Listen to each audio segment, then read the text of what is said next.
स्वागत है बेटा आप लोगों का आज की क्लास में। भाई लेक्चर 4 है इलेक्ट्रिक चार्जेस एंड फील्ड का। तो आज के लेक्चर में भैया जी क्या करने वाले हैं, तो आज अपन सुपरपोजिशन प्रिंसिपल पढ़ेंगे, ढेर सारे क्वेश्चंस न्यूमेरिकल्स करेंगे और उसके जरिए इसके कॉन्सेप्ट को करेंगे क्रिस्टल एंड क्लियर। ठीक है, सारे क्वेश्चन आपसे बनने लग जाएंगे, डोंट वरी। भैया जी दो चार्जेस के बीच का फोर्स तो हमें पता है कूलम्स लॉ से, K Q1 Q2 by R square. क्या होगा जब दो से ज्यादा चार्जेस है, ठीक है, या एक चार्ज को दो से ज्यादा चार्जेस ने घेरा हुआ है, ठीक है, दो या दो से ज्यादा चार्जेस ने घेरा हुआ है, तो उस चार्ज पे नेट फोर्स कितना लगेगा। कहने का तात्पर्य क्या है, तो बेटा मान लो यहां एक चार्ज है Q0, ठीक है जी, ठीक है, यहां है Q1, यहां है Q2, यहां है Q3 मान लीजिए, ठीक है, ठीक है। तो Q1 इस पे फोर्स लगा रहा है इधर, तो मैं इसको ऐसे बोल देता हूं F01। इसका मतलब force on charge Q0 due to Q1, और ये मान लीजिए ये इधर लगा रहा है फोर्स, यानी F02। ठीक है बेटा, ये मान लीजिए इसको अट्रैक्ट कर रहा है अपनी ओर, इधर लगा रहा है, तो इसको मैं बोल देता हूं F03। तो नेट फोर्स कितना होगा, यानी F0 नेट कितना होगा, यानी net force acting on the particle Q0 या net force acting on the charge Q0 कितना होगा।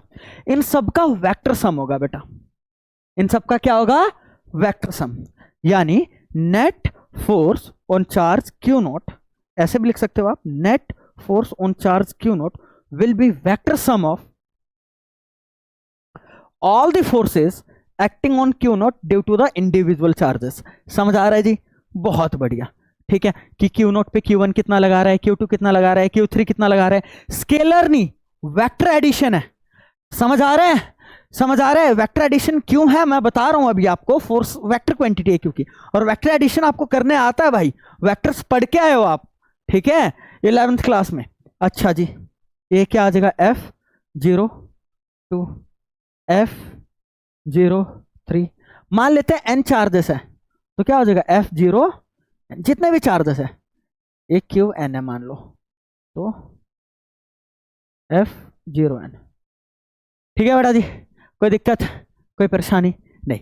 अब कहने का तात्पर्य क्या है भैया जी, पता है क्या है, मान लो यहां पे लग रहा है 2 न्यूटन और दूसरे के वजह से भी लग रहा है 1 न्यूटन, मान लो 1 न्यूटन, ठीक है। तो नेट तो आप डायरेक्ट कर लोगे, यहां पे नेट कैसे निकाल लोगे, डायरेक्ट ऐड करके, 2 + 1 कितना हो जाएगा, 3 न्यूटन। क्योंकि जब वेक्टर सेम डायरेक्शन में होते हैं, जब वेक्टर क्या होते हैं सेम डायरेक्शन में, तो उनके मैग्नीट्यूड को ऐड कर लेते हैं। सिमिलरली जब ऑपोजिट डायरेक्शन में होता है, यहां 2 न्यूटन है और यहां कितना है 1 न्यूटन, तो यहां पे नेट निकाल लेते हैं। यहां पे नेट कितना होता, 2 - 1 1 Newton. What about other angles, यहां पे थीटा 0 होता है, सबको पता है, दो वेक्टर के बीच 0 डिग्री, यहां थीटा कितना होता है 180 डिग्री। ठीक है, मान लो 2 न्यूटन इधर लग रहा है, नो डाउट 1 न्यूटन यहां लग रहा है, किसी एंगल थीटा पे लग रहा है, तो नेट फोर्स कितना होगा, यहां पे नेट फोर्स किसके इक्वल होगा, यहां पे यूज होता है ट्रायंगल ऑफ वेक्टर एडिशन या parallelogram law of vector addition, है ना। तो थोड़ा सा मैं रिकैप करवा देता हूं, जो कि बहुत इंपॉर्टेंट है, ठीक है, थोड़ा सा रिकैप करवा दो बेटा, ठीक है मेरे बच्चे। हाँ, हमें पता है जब दो वेक्टर्स, मान लो ये वेक्टर ए है और दूसरा वेक्टर क्या है बेटा बी, एंगल थीटा पे एक्ट कर रहे होते हैं, ठीक है, तो उनका नेट हम कैसे निकालते हैं, तो हम बोलते हैं बेटा एक काम कर, पैरेललोग्राम कंप्लीट कर ले। क्या कंप्लीट कर ले, पैरेललोग्राम, और parallelogram law of vector addition के हिसाब से, ठीक है, ये इसका क्या होता है जल्दी बताओ, रिजल्टेंट। मान लेते हैं रिजल्टेंट एंगल बीटा बना रहा है, इसके साथ वेक्टर ए के साथ, समझ आ रहा है, ठीक है। तो रिजल्टेंट का मैग्नीट्यूड, मैग्नीट्यूड ऑफ आर का मैग्नीट्यूड, रिजल्टेंट का मैग्नीट्यूड किसके इक्वल होता है जल्दी बताओ, R = √a का स्क्वायर, ए वेक्टर ए का मैग्नीट्यूड है, बी वेक्टर बी का मैग्नीट्यूड है, वेक्टर ए का मैग्नीट्यूड का स्क्वायर यानी ए का स्क्वायर प्लस बी का square plus 2ab cos theta. ठीक है जी, बहुत इंपॉर्टेंट, बहुत इंपॉर्टेंट। अच्छा नोट करो, for parallel vectors, parallel vectors यानी भैया जी वेक्टर ए और वेक्टर बी क्या है, पैरेलल है, सपोज करो, तो इनका रिजल्टेंट क्या होगा। तो आपने तो बोला था डायरेक्ट ऐड हो जाता है, डायरेक्ट क्या हो जाता है, ऐड। तो ठीक है, पैरेलल वेक्टर के बीच का एंगल कितना होता है जल्दी बताओ, 0 डिग्री, ठीक है। और cos 0 कितना होता है, cos 0 होता है 1। तो कर दो पुट भाई इधर, a का स्क्वायर प्लस b का स्क्वायर प्लस 2ab। हाँ भाई cos थीटा की जगह 1। और ये कितना हो गया जल्दी बताओ, a का स्क्वायर प्लस b का square plus 2ab, a plus b का होल स्क्वायर, स्क्वायर से रूट कट गया, तो a plus B direct add होगा। यानी रिजल्टेंट का जो मैग्नीट्यूड है वो इंडिविजुअल वेक्टर्स के मैग्नीट्यूड के डायरेक्ट एडिशन के इक्वल होता है। अरे हाँ या ना, कोई दिक्कत कोई परेशानी नहीं भैया जी, कोई दिक्कत कोई परेशानी नहीं है, ठीक है। सेकंड नोट क्या है, four anti parallel, anti parallel vectors, ठीक है। इतना ध्यान रखना, अब जब कभी भी दो वेक्टर एक ही डायरेक्शन में हो, ठीक है, तो हम डायरेक्ट उनके मैग्नीट्यूड को क्या कर देंगे, ऐड कर देंगे, ठीक है। अच्छा एंटी पैरेलल वेक्टर्स का मतलब क्या होता है, मान लो ए इधर है तो बी जस्ट इसके क्या है बेटा, ऑपोजिट। दैट इज इस केस में थीटा कितना होता है 180 डिग्री और पाई रेडियन, और कॉस 180 डिग्री कितना होता है -1, ठीक है जी, बहुत बढ़िया। देयरफॉर इस केस में रिजल्टेंट कितना होगा, रूट ए का स्क्वायर प्लस बी का square plus 2ab cos theta की जगह -1। तो ओवरऑल क्या हो गया, A square plus B square minus 2ab, यानी a माइनस बी का होल स्क्वायर। स्क्वायर से रूट काटोगे तो a माइनस बी भी लिख सकते हो और b माइनस ए भी लिख सकते हो। a माइनस बी लिख देना अगर a b से बड़ा है, b माइनस ए लिख देना अगर b a से बड़ा है। अदरवाइज कई लोग मोड भी लगा देते हैं, a माइनस बी का मोड, ठीक है। कोई दिक्कत कोई परेशानी नहीं ना। तो डायरेक्ट बड़े में से छोटे वाले को क्या कर देना है, माइनस कर देना है, ठीक है। डायरेक्शन बड़े और बड़े के अलोंग होता है, डायरेक्शन हमेशा किसके अलोंग होता है, बड़े के अलोंग। तीसरा क्या है, if A vector is perpendicular to B vector, यानी for perpendicular vector that is, इसका मतलब क्या है, थीटा कितना होता है 90 और cos 90 कितना होता है, cos 90 डिग्री कितना होता है जल्दी बताओ, 0 होता है। तो उस केस में रिजल्टेंट किसके इक्वल होता है, रूट ए का स्क्वायर प्लस बी का स्क्वायर, रूट ए का स्क्वायर प्लस बी का square plus 2ab cos 90। cos 90 कितना है 0, तो ये तो पूरा क्या हो गया 0, तो रूट के अंदर ए का स्क्वायर प्लस बी का स्क्वायर, ठीक है भाई, ये रिजल्टेंट हो जाएगा, ठीक है। यानी दो अगर वेक्टर्स 90 पे एक्ट करेगा, ठीक है, तो डायरेक्ट उसका रिजल्टेंट हम कैसे निकालेंगे, रूट ए के मैग्नीट्यूड का स्क्वायर प्लस बी के मैग्नीट्यूड का स्क्वायर। समझ आ रहा है, अरे कोई दिक्कत कोई परेशानी नहीं। एक और चीज नोट करो भाई, अगर मान लो दो इक्वल वेक्टर्स 120 डिग्री पे एक्ट कर रहा होता है, मान लो F two equal vector, equal vectors का मतलब ओनली इक्वल मतलब इन मैग्नीट्यूड, ठीक है। दो इक्वल वेक्टर्स है, मैग्नीट्यूड इक्वल है उनका, डायरेक्शन तो ऑब्वियस अलग अलग होगा क्योंकि 120 का एंगल बन रहा है। यानी मान लो भैया जी, ये मान लो इधर इधर मान लो ना 120 का एंगल है ना, बिल्कुल ठीक, इधर है एक इधर है, ठीक है, इधर है इधर है, ठीक है बेटा। और दोनों के बीच का एंगल कितना है जल्दी बताओ, 120 डिग्री। दोनों का लेंथ मैंने सेम बनाया, ठीक है। इसका भी मैग्नीट्यूड ए है, इसका भी मैग्नीट्यूड ए है, मान लिया मैंने, समझ आ रहा है, ठीक है। अरे यार यहां देखो, मान लो ये वेक्टर ए है वेक्टर बी है, ठीक है, पर वेक्टर ए का मैग्नीट्यूड वेक्टर बी का मैग्नीट्यूड क्या है, इक्वल। ये सपोज किसके इक्वल है, किसके इक्वल है, मान लो एक्स के इक्वल ले लो, समझ आ रहा है, से एक्स के इक्वल ले लो। और दोनों के बीच का एंगल कितना है जल्दी बताओ, 120 डिग्री। यानी जब दो इक्वल वेक्टर 120 डिग्री पे एक्ट करता है, क्योंकि ये केस आता है बारी बारी, समझ आ रहा है, जब दो इक्वल वेक्टर 120 डिग्री पे एक्ट करता है तो उनका रिजल्टेंट किसके इक्वल आता है देखते हैं, ठीक है। देयरफॉर रिजल्टेंट किसके इक्वल हो जाएगा, रिजल्टेंट हो जाएगा बेटा रूट के अंदर भैया जी ए के मैग्नीट्यूड का स्क्वायर बी के मैग्नीट्यूड का square plus 2ab cos 120 degree, ठीक है। बहुत बढ़िया, ए का मैग्नीट्यूड x था, बी का मैग्नीट्यूड x था, 2x इंटू एक्स क्या हो जाएगा एक्स स्क्वायर। cos 120 डिग्री क्या होता है, तो cos 120 degree can be written as cos 90 plus 30, 90 पे रेशियो चेंज होता है माइनस साइन 30 सेकेंड क्वाड्रेंट पे नेगेटिव होता है वो -1/2 होता है। cos 120 डिग्री कितना होता है -1/2, -1/2, तो इससे एक कट गया, ओवरऑल कितना है x square plus x square minus x square, ये भी कट गया, तो रूट एक्स स्क्वायर एक्स के इक्वल ही है।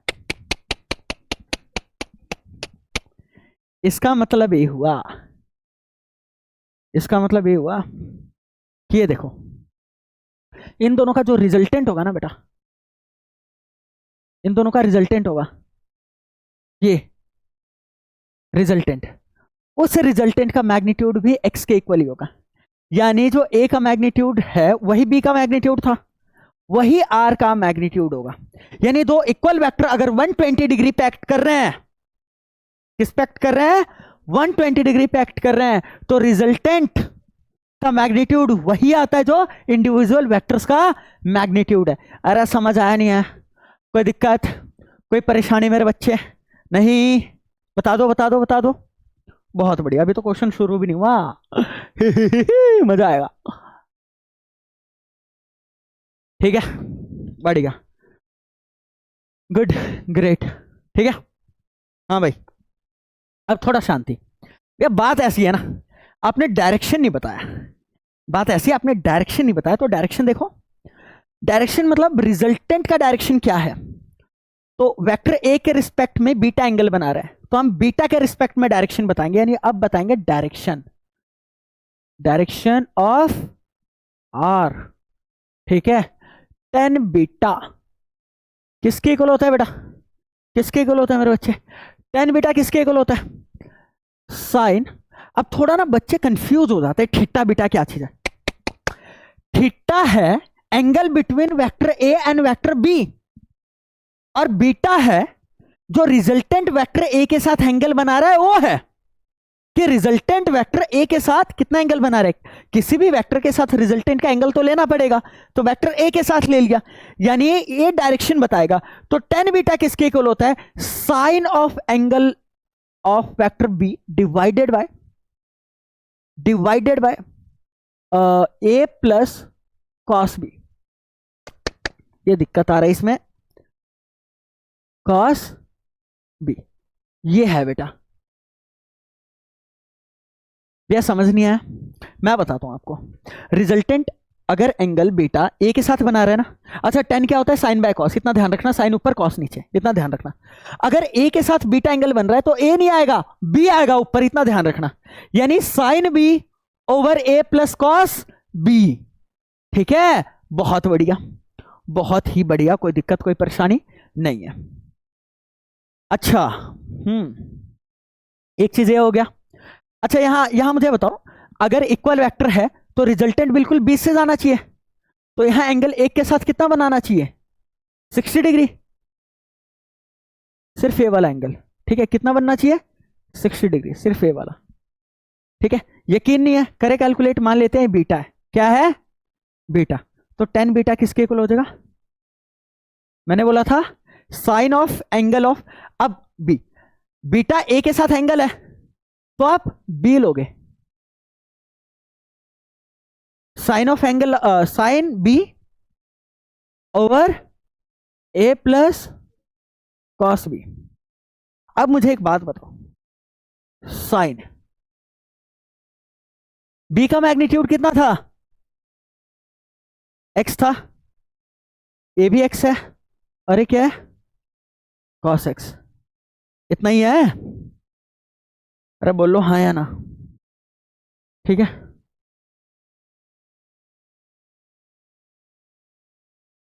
मैंने यहाँ कुछ गलत बना दिया, या मैंने कुछ गलत किया, बेटा एक चीज ध्यान रख देना, एक चीज मैंने बताने में गलती की है। यहाँ पे जो बी है ना, बी, ये ए बी नहीं होता, ए बी का मैग्नीट्यूड नहीं आता, और वैसे मेरा मतलब वो नहीं था। 2 मिनट। अरे A sine theta B sine theta plus B cos theta आता है। हे भगवान, छी छी छी छी छी छी। तो डायरेक्शन ऑफ आर की बात कर रहे हैं, किसकी बात कर रहे हैं? डायरेक्शन ऑफ आर की। तो मैं ऑलरेडी आपको बता चुका हूं कि जो थीटा क्या है, angle between vector A and vector B, और बीटा क्या है, जो रिजल्टेंट वेक्टर ए के साथ एंगल बना रहा है। समझ आ रहा है? तो डायरेक्शन को हम बीटा एंगल के टर्म में रिप्रेजेंट करते हैं, यानी टेन बीटा। और टेन क्या होता है? Sine upon cos. बस थोड़ा सा ध्यान रखना, बीटा किसके साथ एंगल बना रहा है? रिजल्टेंट ए के साथ या बी के साथ? वेक्टर ए के साथ।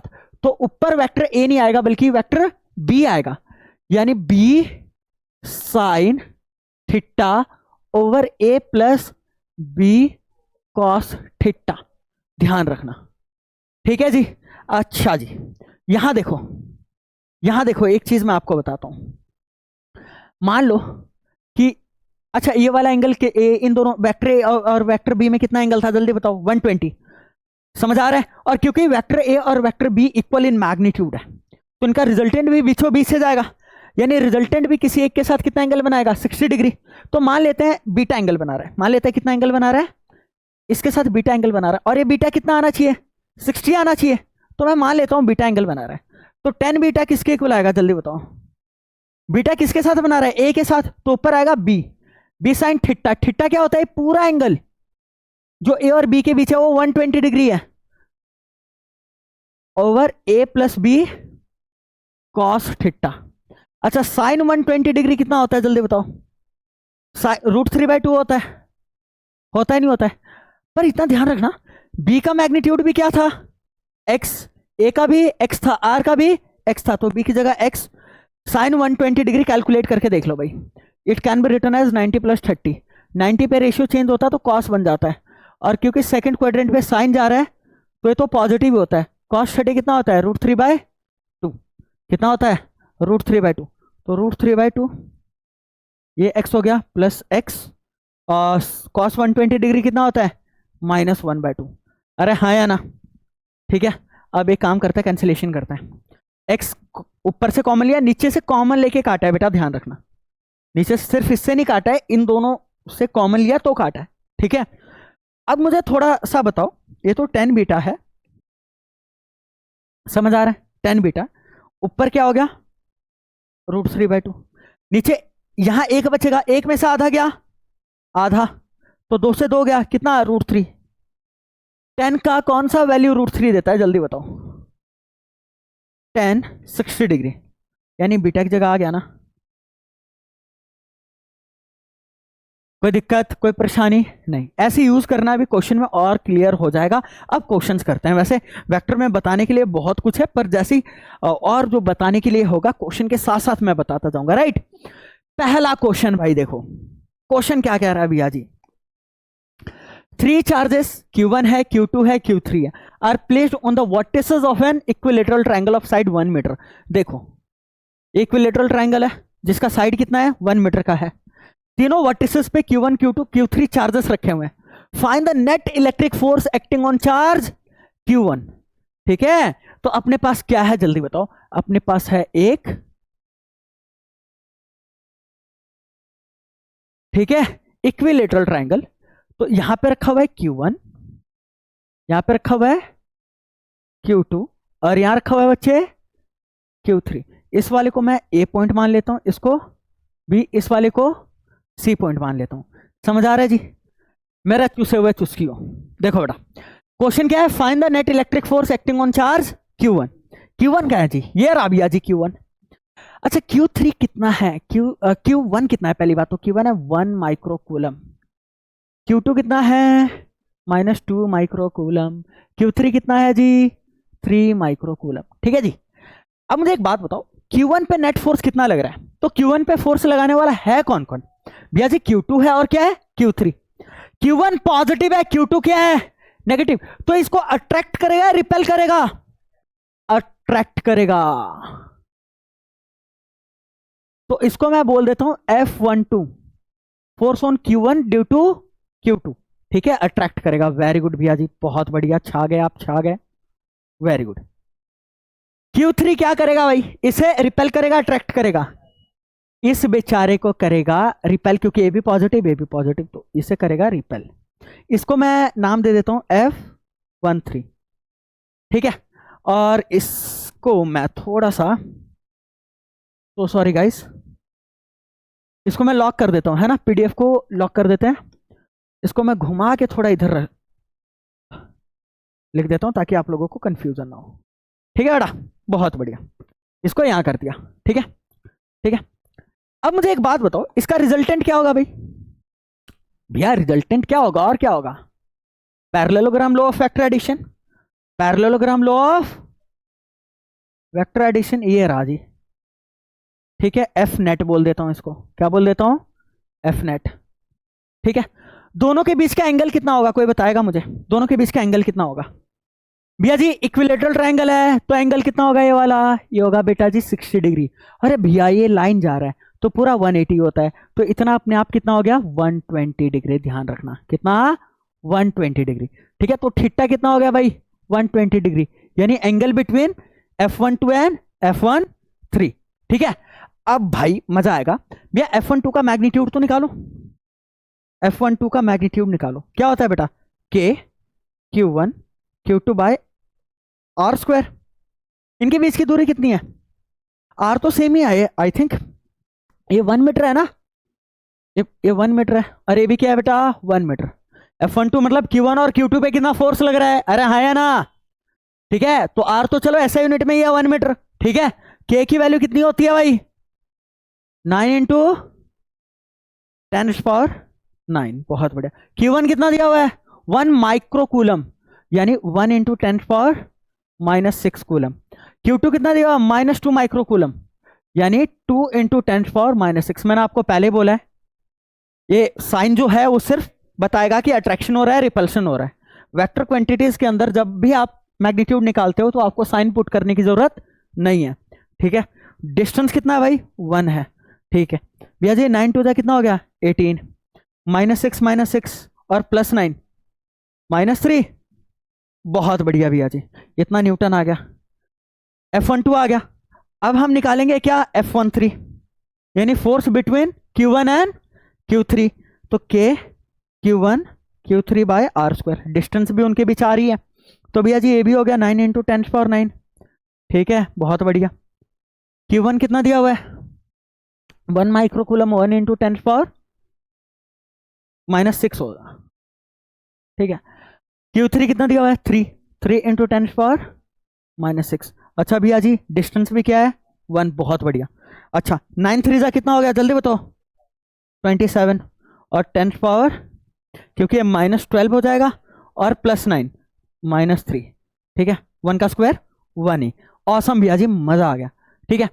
अब रुको, देयरफॉर एफ नेट किसके इक्वल हो जाएगा? एफ नेट किसके इक्वल हो जाएगा, जल्दी बताओ?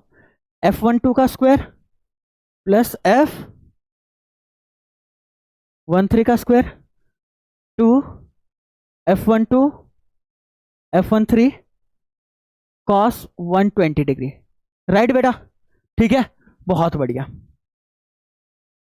F12 का स्क्वायर, 18 का स्क्वायर कितना होता है, जल्दी बताओ?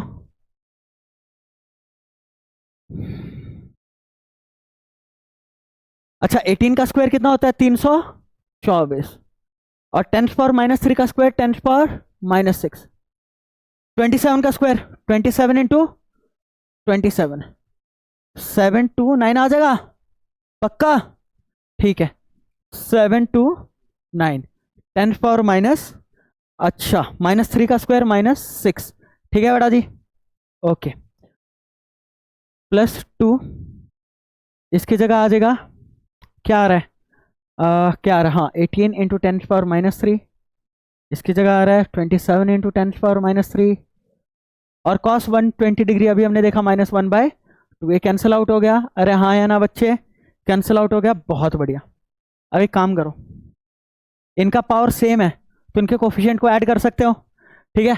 तो 324 + 729 कितना हो गया? 13, फिर 5, 1053। अरे हाँ या ना, बहुत बढ़िया। ठीक है, इंटू 10⁻⁻6 प्लस 18 इंटू 27 कितना हो जाएगा? अरे बोल, क्या कर रहे हो? 18 इंटू 27 कितना है? 18 इंटू 27 कितना हो जाएगा? 486। और 10⁻³ -3 10⁻⁻6। भैया जी पहली बात यहाँ माइनस है, तो माइनस इंटू प्लस क्या हो जाएगा? माइनस। तो यहाँ माइनस आना भाई, साफ सिंपल बात। ठीक है, यहाँ भी कोफिशिएंट सेम है, तो 1053 में से 486 घटा दो, कितना आ जाएगा जल्दी बताओ? 7। फिर ये आ जाएगा 12, तो 4। 547 इंटू 10⁻⁻6। ठीक है, 10⁻⁻6 हटाओगे तो क्या हो जाएगा? 10⁻⁻3 547 न्यूटन। ठीक है, ये आ सकता है क्या बाहर? ये आ सकता है क्या बाहर? नहीं, छोड़ सकते हो। अच्छा मुझे एक बात बताओ, कई बच्चों को लगता है ये वाला मेथड थोड़ा सा लेंदी, तो मैं एक मेथड 2 करवाने वाला हूं जो कि इजी रहने वाला है, कैलकुलेशन, इजी कैलकुलेशन वाला। देखो मैं बताता हूं आपको बेटा, 9 इसका भी फैक्टर है, 9 इसका भी फैक्टर है, so it can be written as 2 into 9 into 10⁻³ newton, लिख सकते हो। ठीक है, और इसको ना एफ मान लो, 2f। अपने इसको क्या मान लिया? f। तो ये क्या हो जाएगा? 3f। ये क्या हो गया? 3f, क्योंकि 3 इंटू 9 इंटू 10⁻³ समझ आ रहा है? 3f। ऐसे करो इसको, ऐसे करो, यानी जो f नेट आप यहां पे अब लिखोगे, नहीं नहीं मैग्नीट्यूड ही लिख रहे हो ना, f नेट अब लिख रहे हो यहां पे, वो किसके इक्वल हो जाएगा? f12 का स्क्वायर किसके इक्वल है भाई? 2f का स्क्वायर। अरे 3f का स्क्वायर प्लस 2 2f 3f, और cos 120 डिग्री कितना हो जाएगा? -1/2। अब देखो बेटा, बहुत इंटरेस्टिंग चीज आने वाला है। भैया जी मुझे एक बात बताओ, ये कितना आ जाएगा? 4f², फिर 9f², और 2 3 6 और -6f²। ठीक है, तो ओवरऑल कितना हो गया जल्दी बताओ? रूट के अंदर तो 9 में से 6 गया, 3 3 4 7, 7f²। ठीक है बेटा, f बाहर आ जाएगा, f√7, नहीं नहीं, हाँ ठीक तो है, f बाहर आ जाएगा, तो f√7 न्यूटन। तो f की वैल्यू अब पुट कर दो, f कितना था? f 9 इंटू 10⁻, हाँ f है 9 इंटू 10⁻³ 10 इन, तो f है 9 इंटू 10⁻³ √7 न्यूटन, या इसको इस तरीके से लिख दो 9√7 इंटू 10⁻³ न्यूटन। यकीन नहीं है ये 9 से जा रहा है क्या? हमने कई गलती किया है बेटा देखो, क्योंकि ये दोनों आंसर सही आने चाहिए, मतलब एग्जैक्ट सेम आना चाहिए। ठीक है, पक्का ऊपर कैलकुलेशन में कई गलती किया। 13 में से 6 गया 7, 14 में से 8 गया 6 आएगा।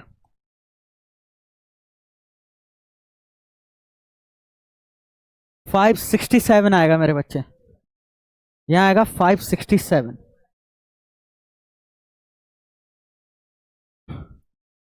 यहां आएगा, ये मैंने गलती कर दी थी, 567 न्यूटन आएगा बेटा। और 567 देखो क्या रूट से बाहर आता है कोई रकम?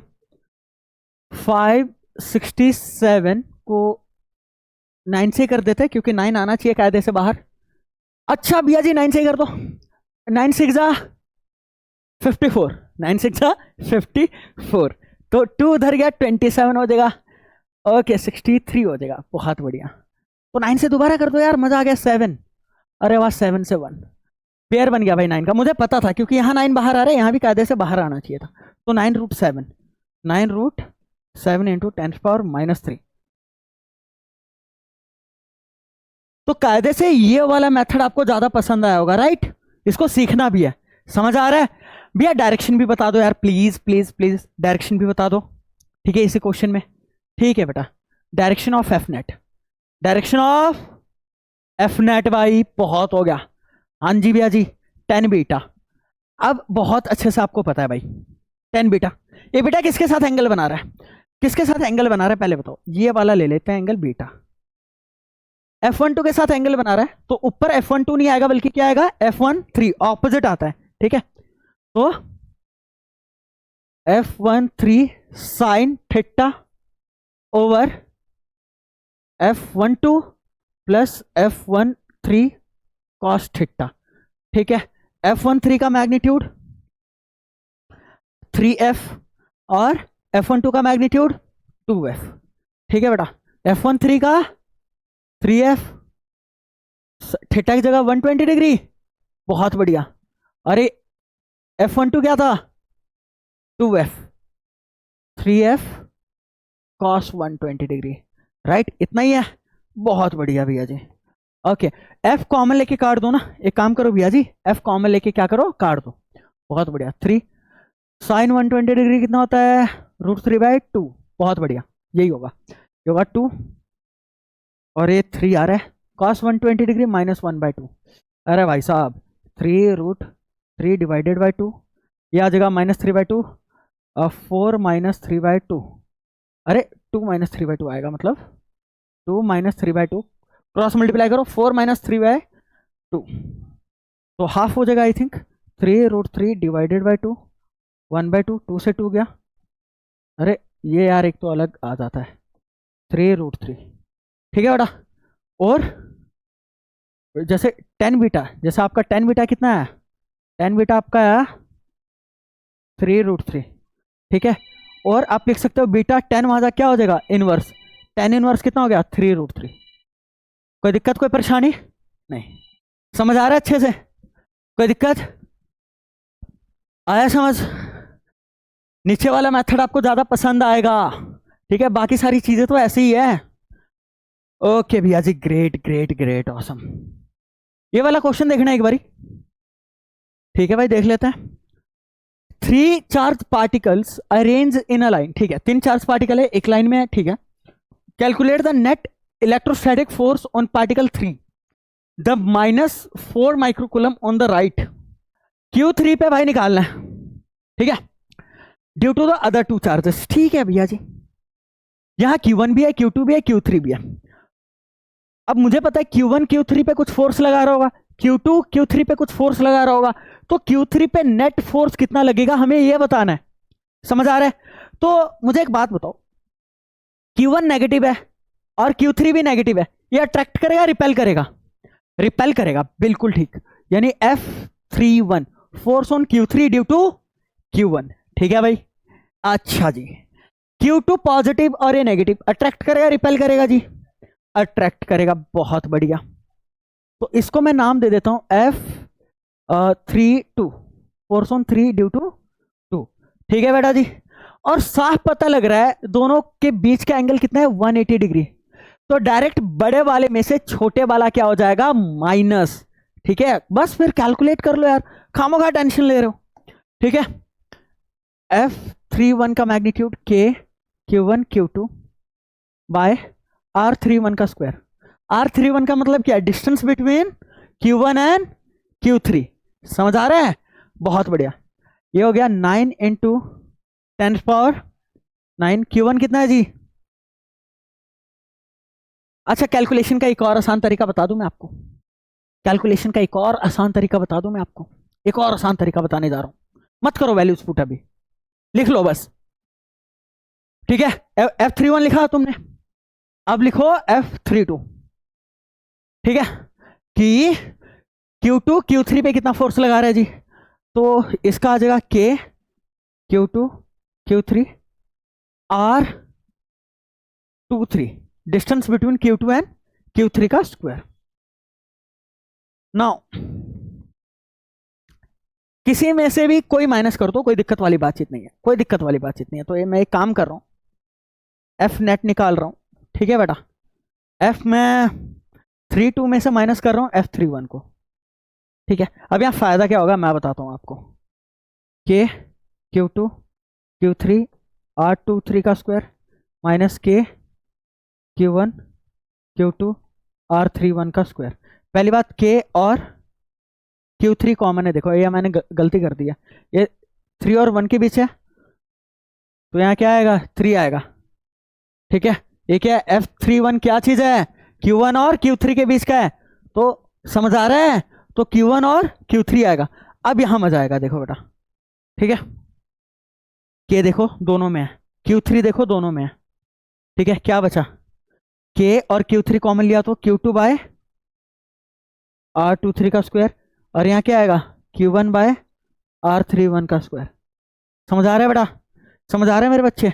चलो अब यहाँ आते हैं। अब देखो एफ नेट, के की वैल्यू 9 इंटू 10⁴ ऐसा यूनिट में, Q3 कितना दिया हुआ है -4 माइक्रोकुलम, यानी 4 माइक्रोकुलम, यानी 4 इंटू 10⁻⁻6। Q2 कितना दिया हुआ है जी 3, तो 3 इंटू 10⁻⁻6 3 माइक्रोकुलम। R23 Q2 और Q3 के बीच का डिस्टेंस 0.2 है, तो इसका स्क्वायर, ठीक है, माइनस Q1 कितना दिया है जी 8 माइक्रोकुलम, 8 इंटू 10⁻⁻6, -8 है मुझे पता है, पर साइन से अपने को लेना देना नहीं है, ठीक है, बहुत बढ़िया। अच्छा, दोनों के बीच का डिस्टेंस कितना है 0.5, तो 0.5 का स्क्वायर, ठीक है, पहली बात ऑसम भैया जी, मजा आ गया।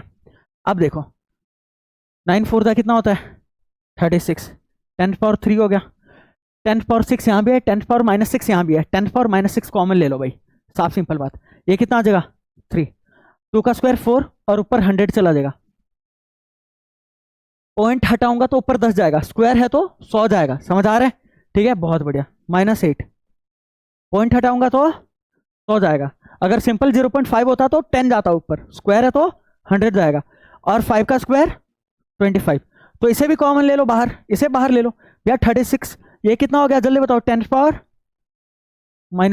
10⁻² कॉमन ले लो, 100 बाहर ले लिया ना मैंने, तो यहाँ क्या बचा 3/4, यहाँ क्या बचा 8/25, समझ आ रहा है, तो 36 इंटू 10⁻⁻1, ठीक है, क्रॉस मल्टीप्लाई करो 75, 32, 100, अरे हाँ या ना, कोई दिक्कत कोई परेशानी नहीं, तो ये आ जाएगा 36 इंटू 10⁻⁻1 इंटू, तो ये आई थिंक हो जाएगा 43 डिवाइडेड बाय 100 को 10⁻² लिख लो, तो 43 इंटू 36, 43 इंटू 36, 18 6 24 25 9 4 12 8 14 5 1548, राइट, ये आएगा 1548, ऊपर जाके 10⁻⁻3, क्योंकि 10⁻⁻2 हो जाएगा, 10⁻⁻1 पहले ही है, या इस तरीके से 1.548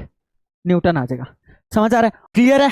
अच्छा मुझे एक बात बताओ बेटा, ये आंसर क्या है, पॉजिटिव आया नेगेटिव आया, पॉजिटिव, और हमने किया क्या था, हमने अरे यार अरे सॉरी हमने क्या किया था, F32 में से F31 क्या किया था माइनस, ठीक है बेटा, यानी बड़े में से छोटा माइनस किया तभी तो पॉजिटिव आया, इसका मतलब क्या है कि F32 बड़ा है F31 से, इसका मतलब Q2 और Q3 के बीच ज्यादा फोर्स है as compare to Q1 and Q3 के बीच, समझ आ रहा है, बहुत बढ़िया, तो F32 बड़ा है, तो F32 के डायरेक्शन में ही नेट फोर्स होना चाहिए, तो F नेट इधर होना चाहिए, समझे, F नेट इधर होना चाहिए, मैं कलर ले लेता हूं, ब्लैक ले लेता हूं, चलो,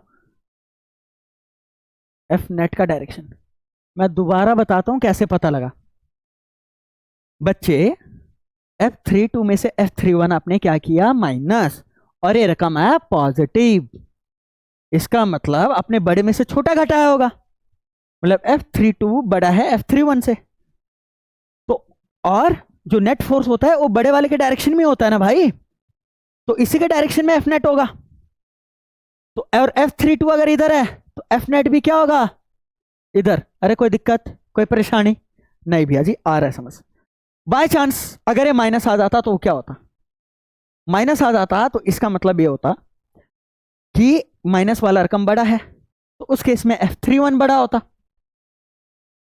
ठीक है, उस केस में F नेट इधर होता, कोई दिक्कत कोई परेशानी नहीं? All clear guys, all clear, समझ आ रहा है बेटा जी? पक्का? कोई दिक्कत, कोई डाउट नहीं है? आगे चलते हैं बेटा जी, ये वाला क्वेश्चन आ गया। 5 point charges, each of value plus q, are placed on a 5 vertices of a regular hexagon of side l metre. Side क्या है बेटा? ये अगर नहीं दिख रहा अच्छे से तो l मीटर ऐसे है, ठीक है? मतलब हेक्सागन है जिसका साइड कितना है? l मीटर है। हेक्सागन समझते हैं, सब समझते हैं बिल्कुल भैया, जिसकी 6 इक्वल साइड्स होती है, रेगुलर हेक्सागन उसी को कहते हैं, ठीक है? ये ज्यादा हो गया, 1 2 3 4 5 6 7 8, ये ज्यादा हो गया। हेक्सागन बनाते हैं, हाँ।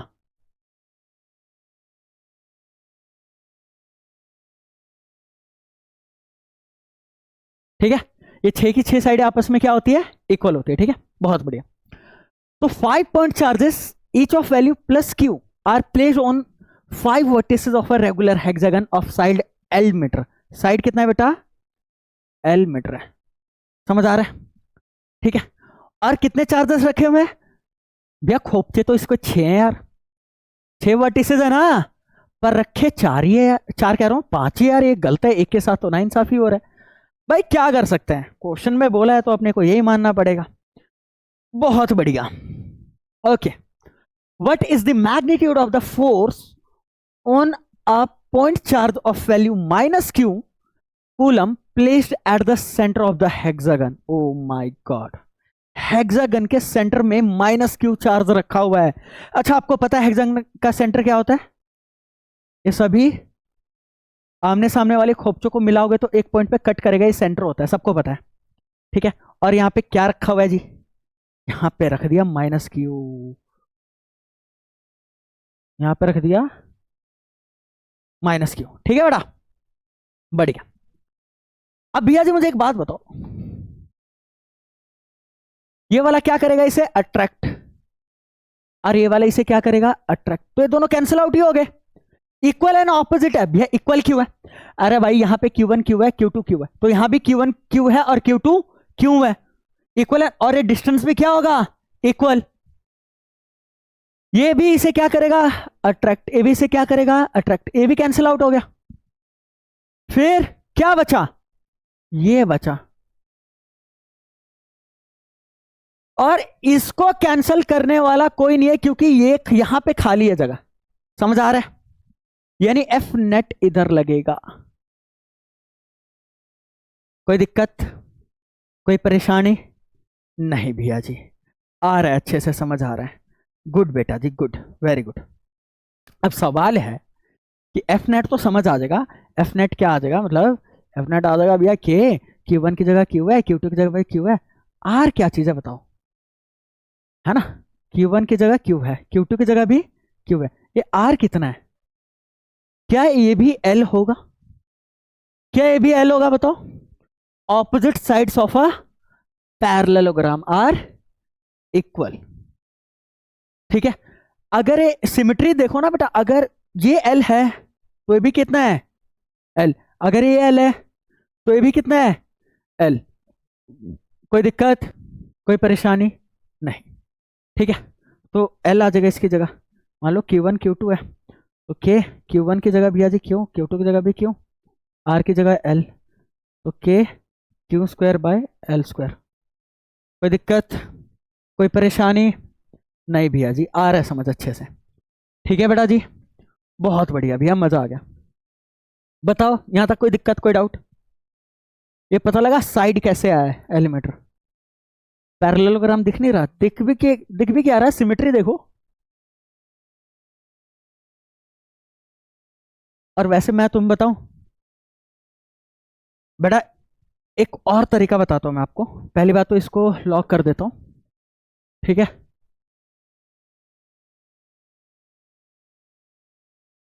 इसे लॉक कर देते हैं। देखो बेटा, इसको थोड़ा सा मैं तुम्हारे लिए बड़ा कर देता हूं इसको, ठीक है? ताकि तुम्हें देखने में, महसूस करने में आसानी हो। आप ये समझो पहले तो, ठीक है? दिख रहा है आप क्लियर? ठीक है, हाँ। एफ नेट इधर लग रहा है जी, एफ नेट इधर लग रहा है, ठीक है? बढ़िया भैया। कलर मैं कौन सा लूँ ताकि थोड़ा सा अलग दिखे? बिल्कुल अपन ले लेते हैं, चलो रेड ले लेते हैं, रेड भी मिक्स हो जाएगा, ग्रीन भी, ब्लू, ब्लू चलेगा इसमें, हाँ ब्लू चल रहा है। देखो बेटा,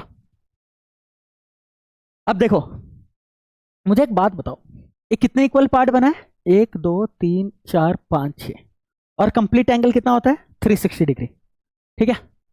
तो 360 डिग्री डिवाइडेड बाय 660 डिग्री कितना एंगल हुआ 60, ठीक है।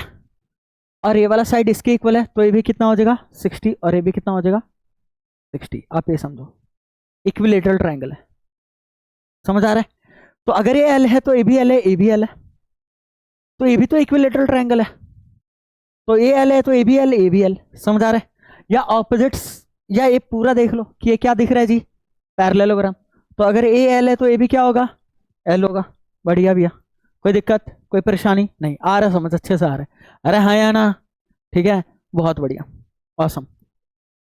चलो भैया जी आगे चलो, आगे बढ़ो, अगला क्वेश्चन बच्चे।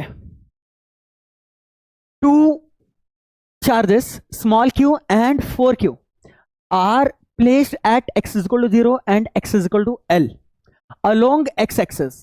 Find where another particle of charge q is to be placed on x-axis so that net force on charge at x is equal to 0 becomes 0.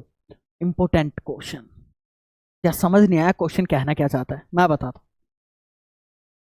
Two charges q and 4q are placed at x is equal to 0 and x is equal to at x is equal to L along x axis, ठीक है भैया। हमारे पास क्या है, एक x axis है, क्या है एक x axis है, समझो, ठीक है। तो यहाँ पे x is equal to 0 है, और यहाँ मान लो ये वाला point x is equal to L है, इसका मतलब ये वाला डिस्टेंस L हो गया यार, समझे, ठीक है। एक जगह कितना चार्ज रखा हुआ है भाई, यहाँ पे q चार्ज रखा हुआ है, ठीक है भैया जी, और यहाँ पे 4q चार्ज रखा हुआ है, ठीक है भैया जी। Find where another particle of charge small q is to be placed on x axis so that net force on the charge at x is equal to 0 becomes 0. oh my god, यानी अब एक और charge है small q, अब इसको कहां रखूं मैं यहां भी रख सकता हूं, यहां भी रख सकता हूं, दोनों के बीच भी रख सकता हूं, तीन पॉसिबिलिटीज है मेरे पास ना। मैं 4q के राइट हैंड साइड रख सकता हूं, ठीक है, q के लेफ्ट हैंड साइड रख सकता हूं तीसरे चार्ज को, और इन बिटवीन भी रख सकता हूं दोनों के, अरे हाँ या ना। तो तीन ऑप्शन है मेरे पास रखने के, ठीक है। और मुझे रखना इस तरीके से है कि जो particle x is equal to 0 पे है उस पे नेट फोर्स कितना होना चाहिए 0, ठीक है। मान लेते हैं ये पॉइंट A है, ये वाला पॉइंट क्या है B, समझ आ रहा है, ठीक है। अच्छा मुझे एक बात बताओ, ये 4q इसको अट्रैक्ट करेगा रिपेल करेगा, इसको क्या करेगा रिपेल, इसमें बोल देता हूं FAB, force on A due to B। अरे यार 4q q को दोनों सेम नेचर के हैं, पॉजिटिव है, इसको रिपेल ही करेगा, करेगा रिपेल, ठीक है। तीसरे चार्ज को कहां होना चाहिए कोई बताएगा मुझे, तीसरा चार्ज भी क्यों है सेम नेचर का ही है, अगर बीच में तुमने रख दिया तो ये इसको भी रिपेल करेगा, नेट फोर्स इस पे कभी भी 0 नहीं बनेगा, तुम चाहे क्यू को यहां रखो चाहे यहां रखो, इसे रिपेल ही करेगा। यानी इसके वजह से जो फोर्स था और जो इसके वजह से फोर्स था वो सेम डायरेक्शन में आ गया, तो कैंसिल करेगा ही नहीं, तो स्मॉल क्यू को आपको यहां कहीं रखना पड़ेगा भाई। ये तीसरा चार्ज है C, ताकि ये इसको क्या करे जल्दी बोलो, रिपेल करे, ये भी पॉजिटिव ये भी पॉजिटिव इधर, और इसको मैं बोल रहा हूं FAC, force on charge A due to charge at C। समझ आ रहा है अब आया कॉन्सेप्ट कि कहां रखना है, हाँ या ना बेटा। मान लेते हैं भाई ओरिजिन से कितनी दूरी पे रख रहे हैं, x दूरी पे रख रहे हैं, मान लेते हैं, ठीक है बेटा, मान लेते हैं कितनी दूरी पे रख रहे हैं जल्दी बताओ, x दूरी पे रख रहे हैं, ठीक है, ठीक है। Now according to question, question में बोल रहा है कि भाई ये दोनों इक्वल एंड ऑपोजिट होना पड़ेगा, इन दोनों को इक्वल एंड ऑपोजिट होना पड़ेगा, समझ आ रहा है, ठीक है। यानी जो FAC का मैग्नीट्यूड है या FAB का मैग्नीट्यूड है वो FAC के मैग्नीट्यूड के इक्वल होना चाहिए, ये होता है K Q A Q B R A B का स्क्वायर। इसका मतलब क्या, charge at Q A into charge at B over R A B का स्क्वायर, मतलब distance between point A and B का स्क्वायर। समझ आ रहा है? ठीक है, ताकि कंफ्यूजन क्रिएट ना हो। K Q A Q C R A C का स्क्वायर। भैया जी मजा आ गया है ना मेरे बच्चे, आया ना, बहुत बढ़िया। एक काम करो, कैसे किया गया, क्यू ए से क्यू ए गया, क्यू बी कितना है जल्दी बताओ, चार्ज एट पॉइंट बी कितना है जल्दी बताओ, 4 क्यू। बहुत बढ़िया भैया जी। ए और बी पॉइंट के बीच का डिस्टेंस एल है। बहुत बढ़िया भैया जी, बहुत बढ़िया। क्यू सी कितना है जल्दी बताओ, क्यू। वेरी गुड भैया जी। आर ए सी कितना है, ए और सी के बीच का एक्स स्क्वायर। Very good. ठीक है, क्यू से क्यू कटेगा। ठीक है, अब मुझे एक बात बताओ, मुझे एक बात बताओ, क्या आप 4 को 2 का स्क्वायर लिख सकते हो? और एल स्क्वायर तो है ही, यहां 1 बचा, 1 तो 1 का स्क्वायर होता ही है, तो इसको ऐसे लिख लो, 2 बाय एल का होल स्क्वायर। ऐसे क्या करो, ऐसे क्वेश्चनों को अगर पावर सेम है तो बेस इक्वल होता है, यानी 2 बाय एल किसके इक्वल हो गया जल्दी बताओ, 1 बाय एक्स। उल्टा करो, X X by 1 L by 2। आ गया आंसर भाई, आ गया फाइनल आंसर ये। देयरफॉर वैसे फाइनल आंसर क्या होगा, फाइनल आंसर क्या होगा कोई बताएगा? एक्स होगा माइनस एल बाय 2। रीजन, और रीजन के साइड डिस्टेंस अपन लेते हैं पॉजिटिव, इसके साइड क्या लेते हैं, नेगेटिव। लेफ्ट हैंड साइड है, माइनस से दिखा रहा है लेफ्ट हैंड साइड। कोई दिक्कत, कोई परेशानी नहीं? मजा आ गया भैया जी, स्वाद आ गया भैया जी। अरे हाँ या ना, समझ आया? पहली बात, पोजीशन का पता लगना चाहिए। ठीक है, कि यहां क्यों नहीं रखा, ये भी रिपेल कर रहा है, ये भी रिपेल कर रहा है, सेम डायरेक्शन में दोनों का वजह से फोर्स है, तो कैंसिल कहां से कर देगा? आ रहा है समझ में क्या कहने की कोशिश कर रहा हूं? बहुत मजेदार। ठीक है, बहुत बढ़िया। Okay, great, awesome.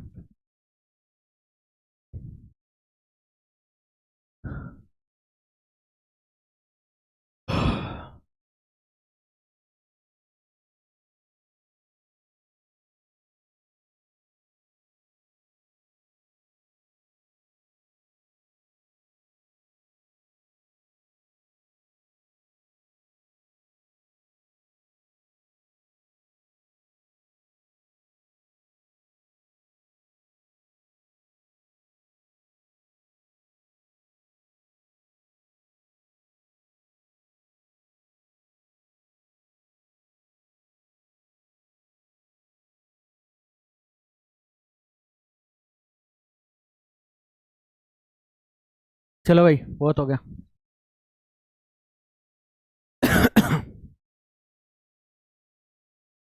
स्वागत है बेटा आप लोगों का आज की क्लास में। कल का लेक्चर ही आज अपन कंटिन्यू कर रहे हैं, दैट इज लेक्चर नंबर 4। ठीक है, तो चले आगे बढ़े। कोई दिक्कत, कोई डाउट है बता दो, अभी तक कोई डाउट नहीं है? ठीक है, तो चलो बेटा जी आगे चलते हैं। ठीक है, ओके, ये वाला क्वेश्चन 2022 मेंस का क्वेश्चन है बेटा। Two identical metallic spheres A and B when placed सब बट सर्टेन है, प्लेस्ड ए क्या है, placed at certain distance apart, है ना? ठीक ठीक ठीक ठीक ठीक, 2 minute 2 minute 2 minute. Two identical metallic spheres A and B, when placed at certain distance in air, repel each other with a force of F। ठीक है बेटा, 2 मेटेलिक स्फीयर है, एक A है और दूसरा क्या है जल्दी बताओ, B है। सर्टेन डिस्टेंस में रखा हुआ है, सपोज D दूरी पे रखा हुआ है, समझ आ रहा है? और एक दूसरे को क्या कर रहे हैं जल्दी बताओ, रिपेल कर रहे हैं। और भाई साहब रिपेल कर रहे हैं भैया, इतना तो क्लियर हो गया, दोनों पे लाइक चार्जेस है। ठीक है, दोनों पे या तो पॉजिटिव है या तो दोनों पे ही नेगेटिव है। Okay, with force F, another identical अनचार्ज sphere capital C is first placed in contact with A and then in contact with B and finally placed at midpoint between spheres A and B. Find the force experienced by the sphere C, या the force experienced by sphere C will be।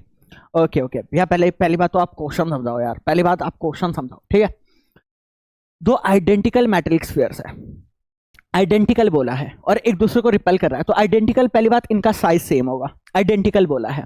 और ऊपर से charge भी same होगा। अगर इसमें क्यों है तो इसमें भी क्या होगा, क्यों होगा। समझ आ रहा है, क्योंकि आइडेंटिकल बोला है। ठीक है, ठीक है, बहुत बढ़िया। डी दूरी पे रखा हुआ है, डी दिया नहीं है कोई क्वेश्चन में, मैंने माना है कि डी दूरी में रखा हुआ है एट अ सर्टेन डिस्टेंस, और एक दूसरे को क्या कर रहे हैं, रिपेल। अब देखो कबाब में हड्डी आ रहा है, एक तीसरा पर अनचार्ज स्फीयर आ रहा है सी, जिसको पहले ए से कांटेक्ट करवाया गया एंड देन बी से कांटेक्ट करवाया गया। पहले ए से भी टच करवाया, ठीक है, बी से भी टच करवाया, फिर इन दोनों के बीच लाके रख दिया। समझ आ रहा है। और फिर उस स्फीयर में कितना नेट फोर्स लगेगा अपने को ये बताना है। भैया अभी भी नहीं आया समझ, अभी भी नहीं आया। अरे भाई काहे टेंशन ले रहे हो। तो मान लेते हैं ए पे क्यू चार्ज है और बी पे भी ऑब्वियसली क्यू होगा। ठीक है, मैं बोल रहा हूं अब ए के कांटेक्ट में कौन आया जल्दी बताओ, सी। कांटेक्ट में ए अनचार्ज था, ये चार्ज था। ठीक है, ये अनचार्ज था और क्या था, चार्ज। और आइडेंटिकल ए भी क्या है, आइडेंटिकल। ध्यान दो शेप और साइज इन दोनों का क्या होना चाहिए, सेम होना चाहिए। ठीक है, अगर ए इतना बड़ा है तो सी भी इतना ही बड़ा होगा।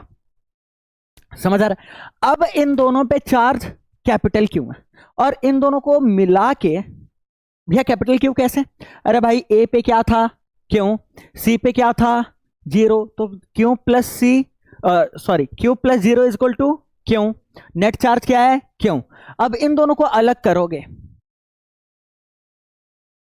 तो चार्ज आधा आधा बढ़ चुका होगा। भैया कैसे पता लगा आपको कि आधा ही बटा होगा, क्योंकि आइडेंटिकल है। क्या है, आइडेंटिकल, शेप और साइज में इक्वल है। समझ आ रहा है, इलेक्ट्रॉन्स इक्वली डिस्ट्रीब्यूट हो गए होंगे, या यहां तो पॉजिटिव चार्ज है तो पॉजिटिव चार्ज इक्वली डिस्ट्रीब्यूट हो गया होगा। समझ आ रहा है, इतना ध्यान रखना है। ठीक है, जब कभी भी दो आइडेंटिकल स्फीयर्स को लाओगे, चाहे चार्ज हो चाहे अनचार्ज हो, या चाहे दोनों चार्ज हो चाहे एक चार्ज हो दूसरा क्या हो अनचार्ज, दोनों को कांटेक्ट में लाओगे तो सबसे पहले दोनों का टोटल देख लो, दोनों का टोटल होगा, फिर वो जब अलग करोगे तो आधा आधा बढ़ जाएगा। ठीक है, ठीक है। और ये चार्ज का जो फ्लो है वो पोटेंशियल डिफरेंस के कारण होता है, और कितना कैसे फ्लो होता है उसमें भी क्वेश्चंस करेंगे पर सेकंड चैप्टर के बाद। समझ आ रहा है, सेकंड चैप्टर में मतलब। ठीक है, फिलहाल इतना ध्यान रखो। अब नाउ पहले सी को ए से टच करवाया गया, फिर उसके बाद बी से। जब बी से अपन टच करवाएंगे ना बेटा, जब बी से अपन टच करवाएंगे और बी पे भी क्यों चार्ज था, जब सी को इससे टच करवाया तो सी अब अनचार्ज नहीं है बल्कि ऑलरेडी इस पे चार्ज कितना आ गया है, क्यू बाय टू, यानी टोटल कितना आ गया, Q plus Q by to, यानी 3Q/2 टोटल। और अब इन दोनों को अगर सेपरेट करोगे बी और सी को तो हाफ हाफ बटेगा, यानी इसमें 3Q/4 और इसमें भी 3Q/4। ये फाइनल चार्जेस है, ये फाइनल चार्जेस है। ए पे फाइनल चार्ज कितना है भैया जी, ये रहा। बी पे फाइनल चार्ज ये रहा, सी पे फाइनल चार्ज ये रहा। समझ आ रहा है, कोई दिक्कत कोई परेशानी नहीं है। अब रुको, ठीक है, अरे भाई इसका हाफ 3Q/2 का हाफ 3Q/4 ही होगा। अब भैया जी क्या किया गया पता क्या, इन दोनों को क्या आगे पहले देख लो क्या किया गया। अब क्या किया गया, इन कॉन्टेक्ट विद बी, ठीक है, and finally placed at mid point between the sphere A and B. ओ भाई साहब, नाउ भैया जी ए था और ए क्या था, बी। हमने इन दोनों के बीच का डिस्टेंस क्या माना था, डी। अब सी को ले आए बिल्कुल बीचों बीच, बिल्कुल बीचों बीच, यानी ये दूरी कितना हो जाएगा, D/2, और ये वाला दूरी भी D/2। अरे कोई दिक्कत कोई परेशानी नहीं। क्वेश्चन आया समझ, आया समझ पहले क्वेश्चन, बहुत बढ़िया। The force experience by sphere C will be, C पे कितना फोर्स लगेगा। अच्छा ठीक है भैया जी, कोई दिक्कत वाली बातचीत नहीं है। इस पे कितना चार्ज है, ए पे कितना चार्ज है जल्दी बताओ, ए पे Q/2, सी पे कितना है 3Q/4, और बी पे भी कितना है बेटा 3Q/4। आप ये समझो सी पे कहां फोर्स लगेगा तो इसको रिपेल करेगा, ठीक है, और ये भी इसको क्या करेगा, रिपेल करेगा। समझ आ रहा है, ठीक है, ठीक है। पर भैया ये दोनों कैंसिल आउट क्यों नहीं हो रहा है, अरे भाई मैग्नीट्यूड इक्वल नहीं है ना। ये देखो ये दो, इन दोनों के बीच फोर्स ज्यादा लगेगा एज कंपेयर टू इन दोनों के बीच, क्योंकि 1/2 0.5 होता है और 3/4 कितना होता है 0.7 समथिंग होता है, राइट। बहुत बढ़िया। ठीक है, तो इसको मैं बोल रहा हूं F C B, force on C due to B, और इसको मैं बोल रहा हूं F C A, force on C due to A. समझ आ रहा है? ठीक है, ठीक है, बहुत बढ़िया। नेट फोर्स हमें पता है कि एफ नेट कितना आएगा, एफ सी बी में से क्या माइनस कर दो, एफ सी ए। समझ आ रहा है? अरे दो वेक्टर ऑपोजिट है, बड़े में से छोटा माइनस कर दो, कोई दिक्कत कोई परेशानी नहीं। तो भैया जी एफ सी बी क्या था, K Q C Q B divided by R, तो दोनों के बीच सेम ही है, सी और बी के बीच डिस्टेंस कितना है, डी बाई टू, और एफ सी ए कितना आएगा, K Q C Q A D by two. समझ आ रहा है क्या? कोई दिक्कत कोई परेशानी नहीं। भैया जी क्या कॉमन ले लो, एक काम करो अपना, चलो यहाँ लिख देते हैं, के कॉमन ले लो, क्यू सी कॉमन ले लो, डी बाई टू कॉमन ले लो। ठीक है, यहाँ से बचा क्यू बी, यहाँ से क्या बचा, क्यू सी। अरे हाँ या ना? अच्छा स्क्वायर होता है, इतना ध्यान रखना है, यहाँ स्क्वायर होता है, K Q one Q two by R square होता है। समझ आ रहा है? ठीक है, बहुत बढ़िया। ठीक है, क्या कर रहा है? और एक और चीज मैंने गलती कर डी यार, क्या ध्यान कहाँ है तेरा, ये क्यों है? ठीक है बेटा, ठीक है, तो आपने के कॉमन लिया, क्यू सी कॉमन लिया, तो यहाँ से बचा क्यू बी, यहाँ से क्या बचा, क्यू है, और डी बाई टू का होल स्क्वायर बाहर ले लिया। तो समझ आ रहा है, इतना बचा, राइट? वैल्यूज पुट करते हैं। अच्छा वैल्यूज पुट भी क्या करना, यहाँ देखो भैया, एफ क्या था, एफ क्या था, फोर्स इन दोनों के बीच जो लग रहा था, फोर्स यहाँ से क्या आ जाएगा, के क्यू वन की जगह कैपिटल क्यू, क्यू टू की जगह कैपिटल क्यू, और आर की जगह सिंपल क्या था, डी, यानी के Q square by D square को अपन क्या बोल रहे हैं, एफ बोल रहे हैं। क्वेश्चन में ही बोला हुआ है भाई कि दो स्फेयर है ए और बी आइडेंटिकल है, कुछ सर्टेन दूरी पे रखे गए हैं, और दोनों के बीच फोर्स कितना लग रहा है, एफ लग रहा है, यानी एफ की वैल्यू ये आ गई, कितनी आ गई, के Q square by D square. समझ आ रहा है? कोई दिक्कत कोई परेशानी नहीं? भैया जी कर दो, पुट कर दो अब।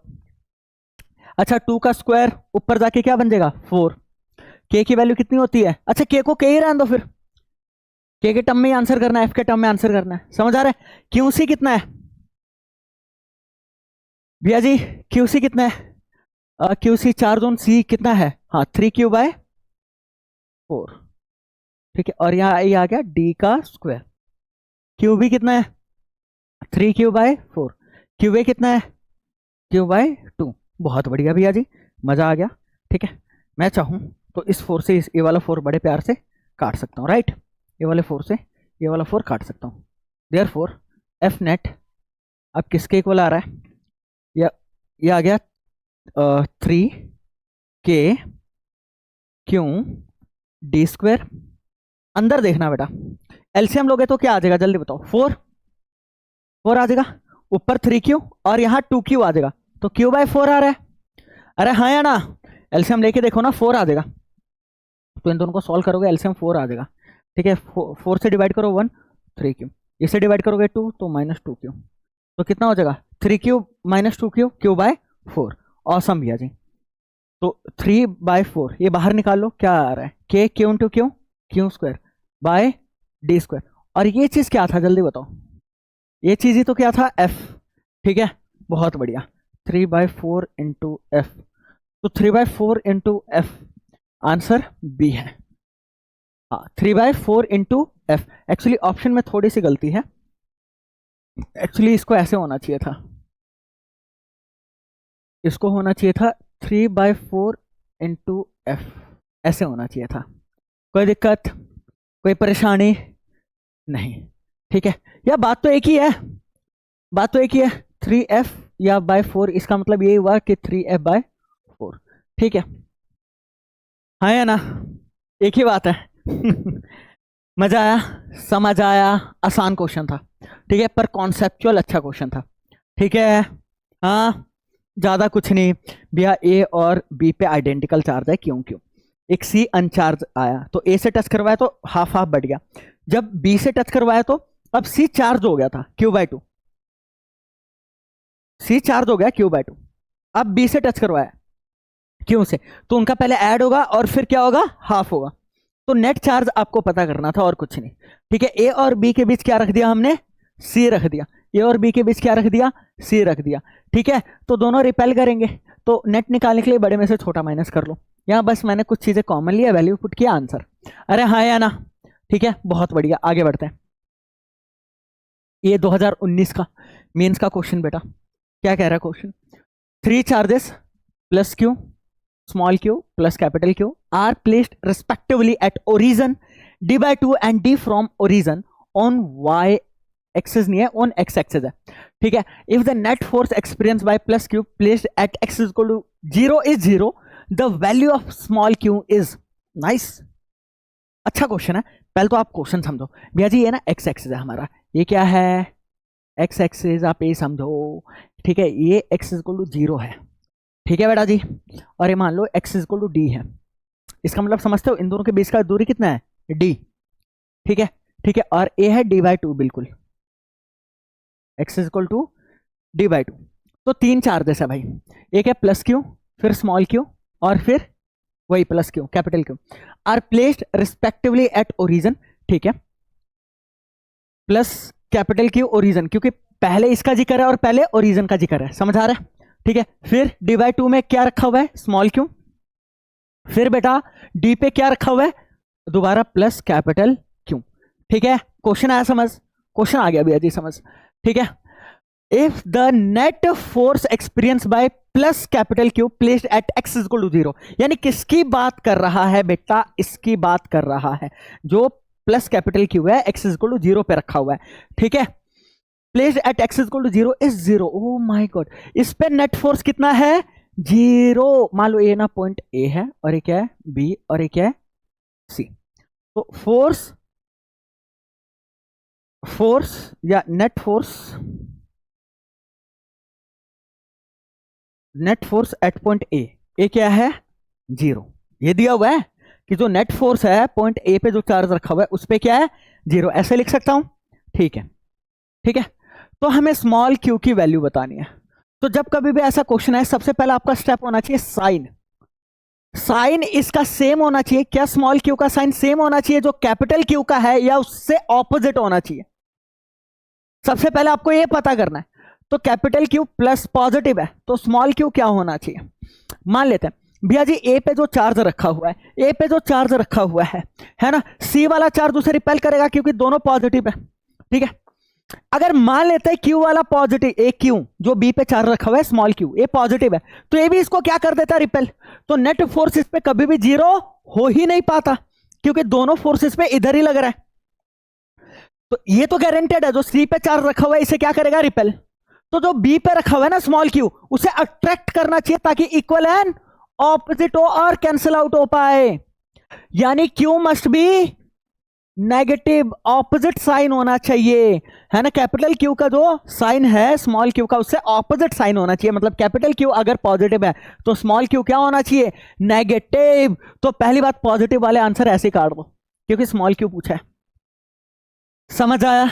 अरे कोई दिक्कत, कोई परेशानी नहीं, बहुत बढ़िया भैया जी, मजा आ गया। ठीक है, क्वेश्चन को सीखना है, सिर्फ सॉल्व करके आगे नहीं बढ़ना। ठीक है, ओके ग्रेट। अब भैया जी, अब मुझे एक बात बताओ, ठीक है, ये क्या चीज था कि सी वाला इसे रिपेल कर रहा था तो इसे मैं एफ ए सी बोल देता हूं। ठीक है, और बी वाला इसे अट्रैक्ट कर रहा है तो इसे मैं बोल देता हूं एफ ए बी। समझ आ रहा है? ठीक है, तो कायदे से क्या होना चाहिए, जो दोनों का मैग्नीट्यूड है ए सी और ए बी का इक्वल होना चाहिए, और ऑपोजिट तो है ही। तो ए सी का क्या हो जाएगा, K Q A Q C divided by R A C का स्क्वायर, यह हो जाएगा K Q A Q B R A B का स्क्वायर। आर ए बी का स्क्वायर, ए बी समझते हो, R A B distance between point A and B, R A C मतलब distance between point A and C. मजा आ गया भैया जी। के से के काटो, क्यू ए से क्यू ए काटो, काम ही खत्म है भाई, काम ही खत्म है अब तो। क्यू सी बचा, क्यू सी कितना है, 4 Z C capital Q, R A C का स्क्वायर, ए और सी के बीच का डिस्टेंस कितना है, डी, डी का स्क्वायर। बहुत बढ़िया भैया जी। क्यू बी कितना है, बी पे कितना चार्ज है, स्मॉल क्यू। ठीक है, और आर ए बी कितना है, थोड़ा ध्यान देना, आर ए बी तो ए कितना है, d/2। समझ आ रहा है?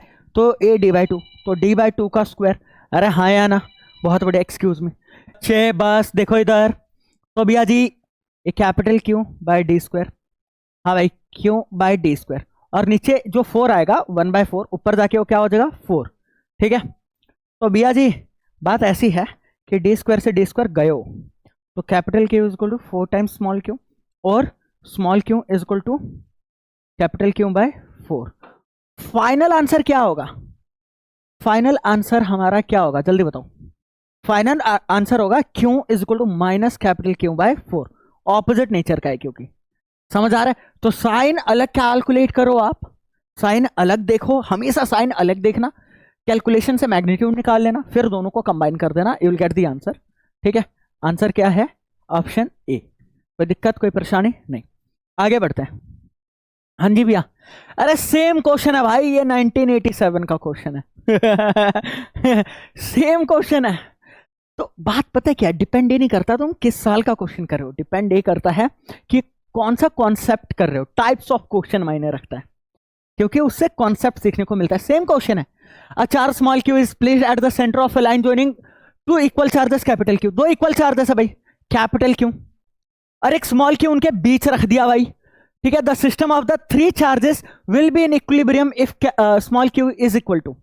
ये थोड़ा सा अच्छा था, ये क्वेश्चन मैंने इसलिए रखा क्योंकि इक्विलिब्रियम का कॉन्सेप्ट है इधर, समझ आया? थोड़ा ध्यान दो या, बात पता क्या है, बात पता क्या है, मान लेते हैं इनके बीच का डिस्टेंस डी है, कुछ ना कुछ तो मानना पड़ेगा, और क्योंकि बीच में रखा है तो ये कॉमन सेंस है, क्या हो जाएगा d/2। ये तो ठीक है भैया। ठीक है, मान लो ये पॉइंट ए है, ये वाला पॉइंट बी है, और ये वाला पॉइंट क्या है सी।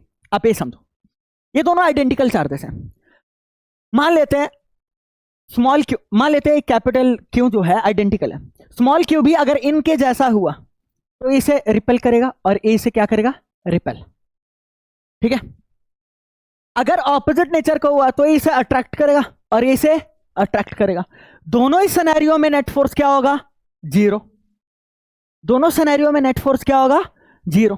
तो जब कभी भी इक्विलिब्रियम का क्वेश्चन आए, पूरा सिस्टम इक्विलिब्रियम में है, all the charges are in equilibrium, the system of 3 charges is in equilibrium. ऐसा नहीं बोला है कि the middle charge is in equilibrium, ऐसा नहीं बोला है। पूरा सिस्टम अगर इक्विलिब्रियम में बोला है तो सिस्टम में जितने भी चार्जेस है उन सब में नेट फोर्स क्या होगा, 0। तो भैया मिडल वाला आप क्यों नहीं समझा रहे हो, मिडल वाला क्यों नहीं समझा रहे हो भाई? घंटा कुछ नहीं निकाल पाएंगे हम, मैं बताता हूं क्यों। मान लेते हैं F B A F B C, इसका मतलब समझ रहे हो, बी पे ए फोर्स लगा रहे और बी पे सी फोर्स लगा रहे, इक्वल एंड ऑपोजिट, तो तभी कैंसिल आउट कर पाएगा। समझ रहे हो, समझ रहे हो? ठीक है, पहली बात है। अब थोड़ा सा ध्यान देना, थोड़ा सा ध्यान देना।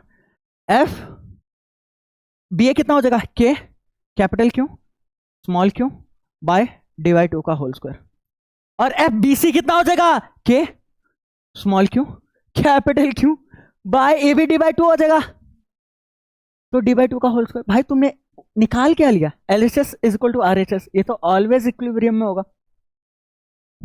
तो इससे नहीं मिलता भाई कुछ।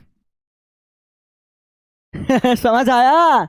मिडल वाले से नहीं मिलता कुछ, तो हम एंड वाले पॉइंट्स को देखेंगे, क्योंकि पूरा बोला है सारे चार्जेस इक्विलिब्रियम में, चाहे तो सी को देखो चाहे तो ए को देखो, मर्जी है। अब थोड़ा ध्यान देना भाई, ए और सी पे जो चार्जेस थे वो तो आइडेंटिकल बोला था, तो ये तो कॉमन सेंस, अगर या तो दोनों पॉजिटिव होंगे या तो दोनों नेगेटिव होंगे, एक दूसरे को तो रिपेल ही करेंगे, तो एफ ए सी तो इधर ही जाएगा, नो डाउट। अगर क्यू भी सेम नेचर का हो गया, स्मॉल क्यू भी अगर सेम नेचर का हो गया, तो ये भी रिपेल करेगा, और ये कभी भी इक्विलिब्रियम में नहीं हो सकता। इक्विलिब्रियम के लिए से ऑपोजिट नेचर का होना पड़ेगा, इन दोनों में से आंसर है कोई। माइनस साइन ऑपोजिट नेचर दिखा रहा है ना, अगर क्यू पॉजिटिव होगा तो, अगर मान लो small Q capital Q by 4, अभी यही आएगा माइनस कैपिटल क्यू बाय 4, अगर क्यू पॉजिटिव होगा तो स्मॉल क्यू क्या हो जाएगा, नेगेटिव। अगर क्यू नेगेटिव होगा तो नेगेटिव नेगेटिव स्मॉल क्यू क्या हो जाएगा, पॉजिटिव। समझ आया? बहुत बढ़िया, ऑपोजिट नेचर का ही होना पड़ेगा भैया। जब स्मॉल क्यू ऑपोजिट नेचर का होगा तभी ये कैपिटल क्यू को क्या करेगा, अट्रैक्ट, और इक्वल इन मैग्नीट्यूड से करेगा, तो इसको मैं बोल रहा हूं एफ ए बी। ठीक है, दोनों को इक्वेट कर लो, you will get the answer. तो इतना पता लग गया कि small Q will be of opposite nature that of capital Q. कोई दिक्कत? कोई परेशानी, कोई दिक्कत, कोई परेशानी बेटा? नहीं, बहुत बढ़िया। और कैलकुलेट कर लो। ये भगवान, सेम ही आएगा, पिछला ही तो कैलकुलेशन है। ठीक है, इन दोनों के बीच मतलब F A C is equal to F A B, ये और सी का बीच का डिस्टेंस के, क्यों क्यों के क्यों क्यों डी स्क्वायर।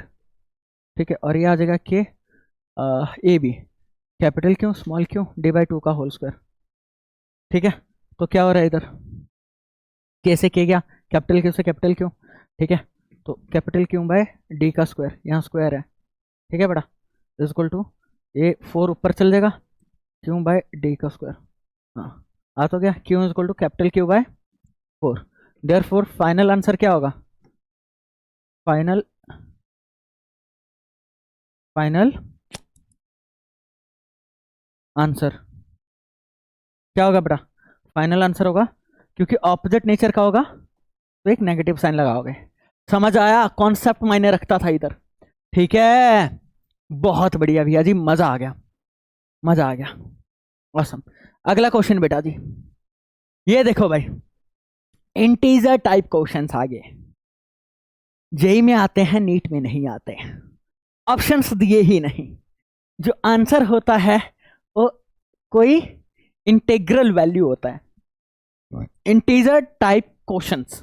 ठीक है, जिनके आंसर्स कोई इंटीजर होते हैं। ठीक है, बहुत बढ़िया।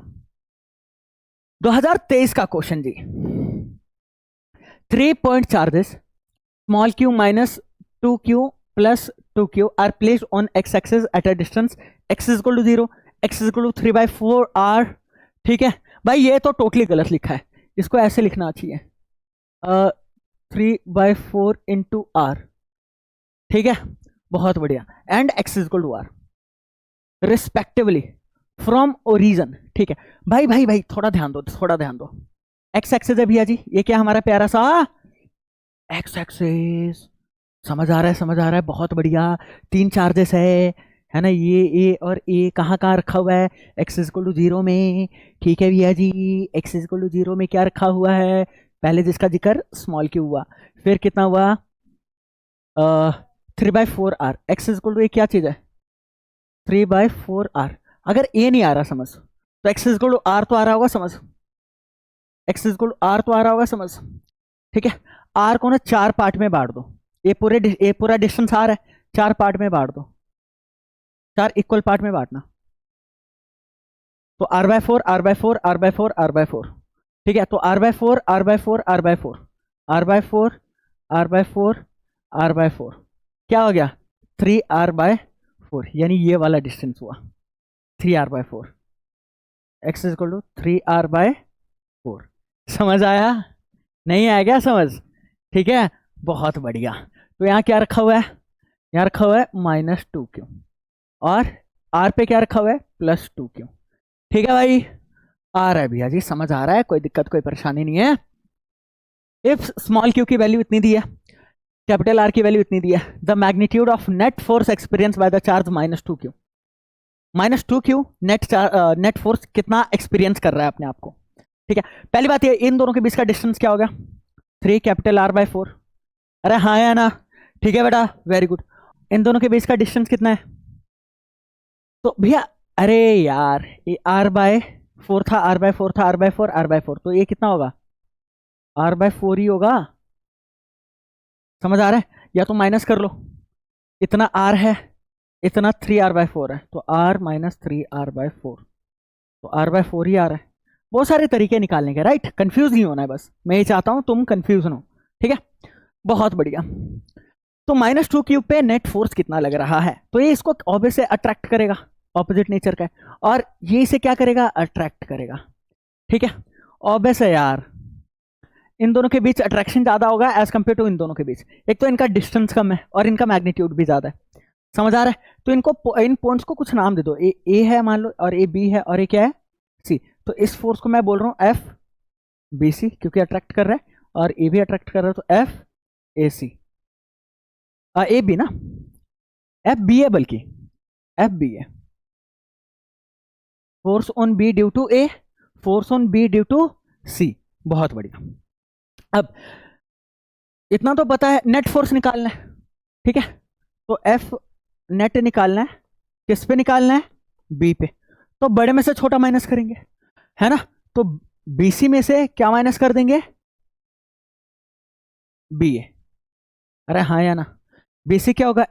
के Q B Q C R B C का square, K Q B Q A R A C का स्क्वायर। क्या कॉमन है जल्दी बताओ? के कॉमन है, ठीक है बेटा। क्यू बी कॉमन है, क्या बचा? Q C over R B C का square minus Q A over R A C का स्क्वायर। ठीक है भाई। के की value 9 into 10⁹9। Q B charge at point B कितना रहे? 2q।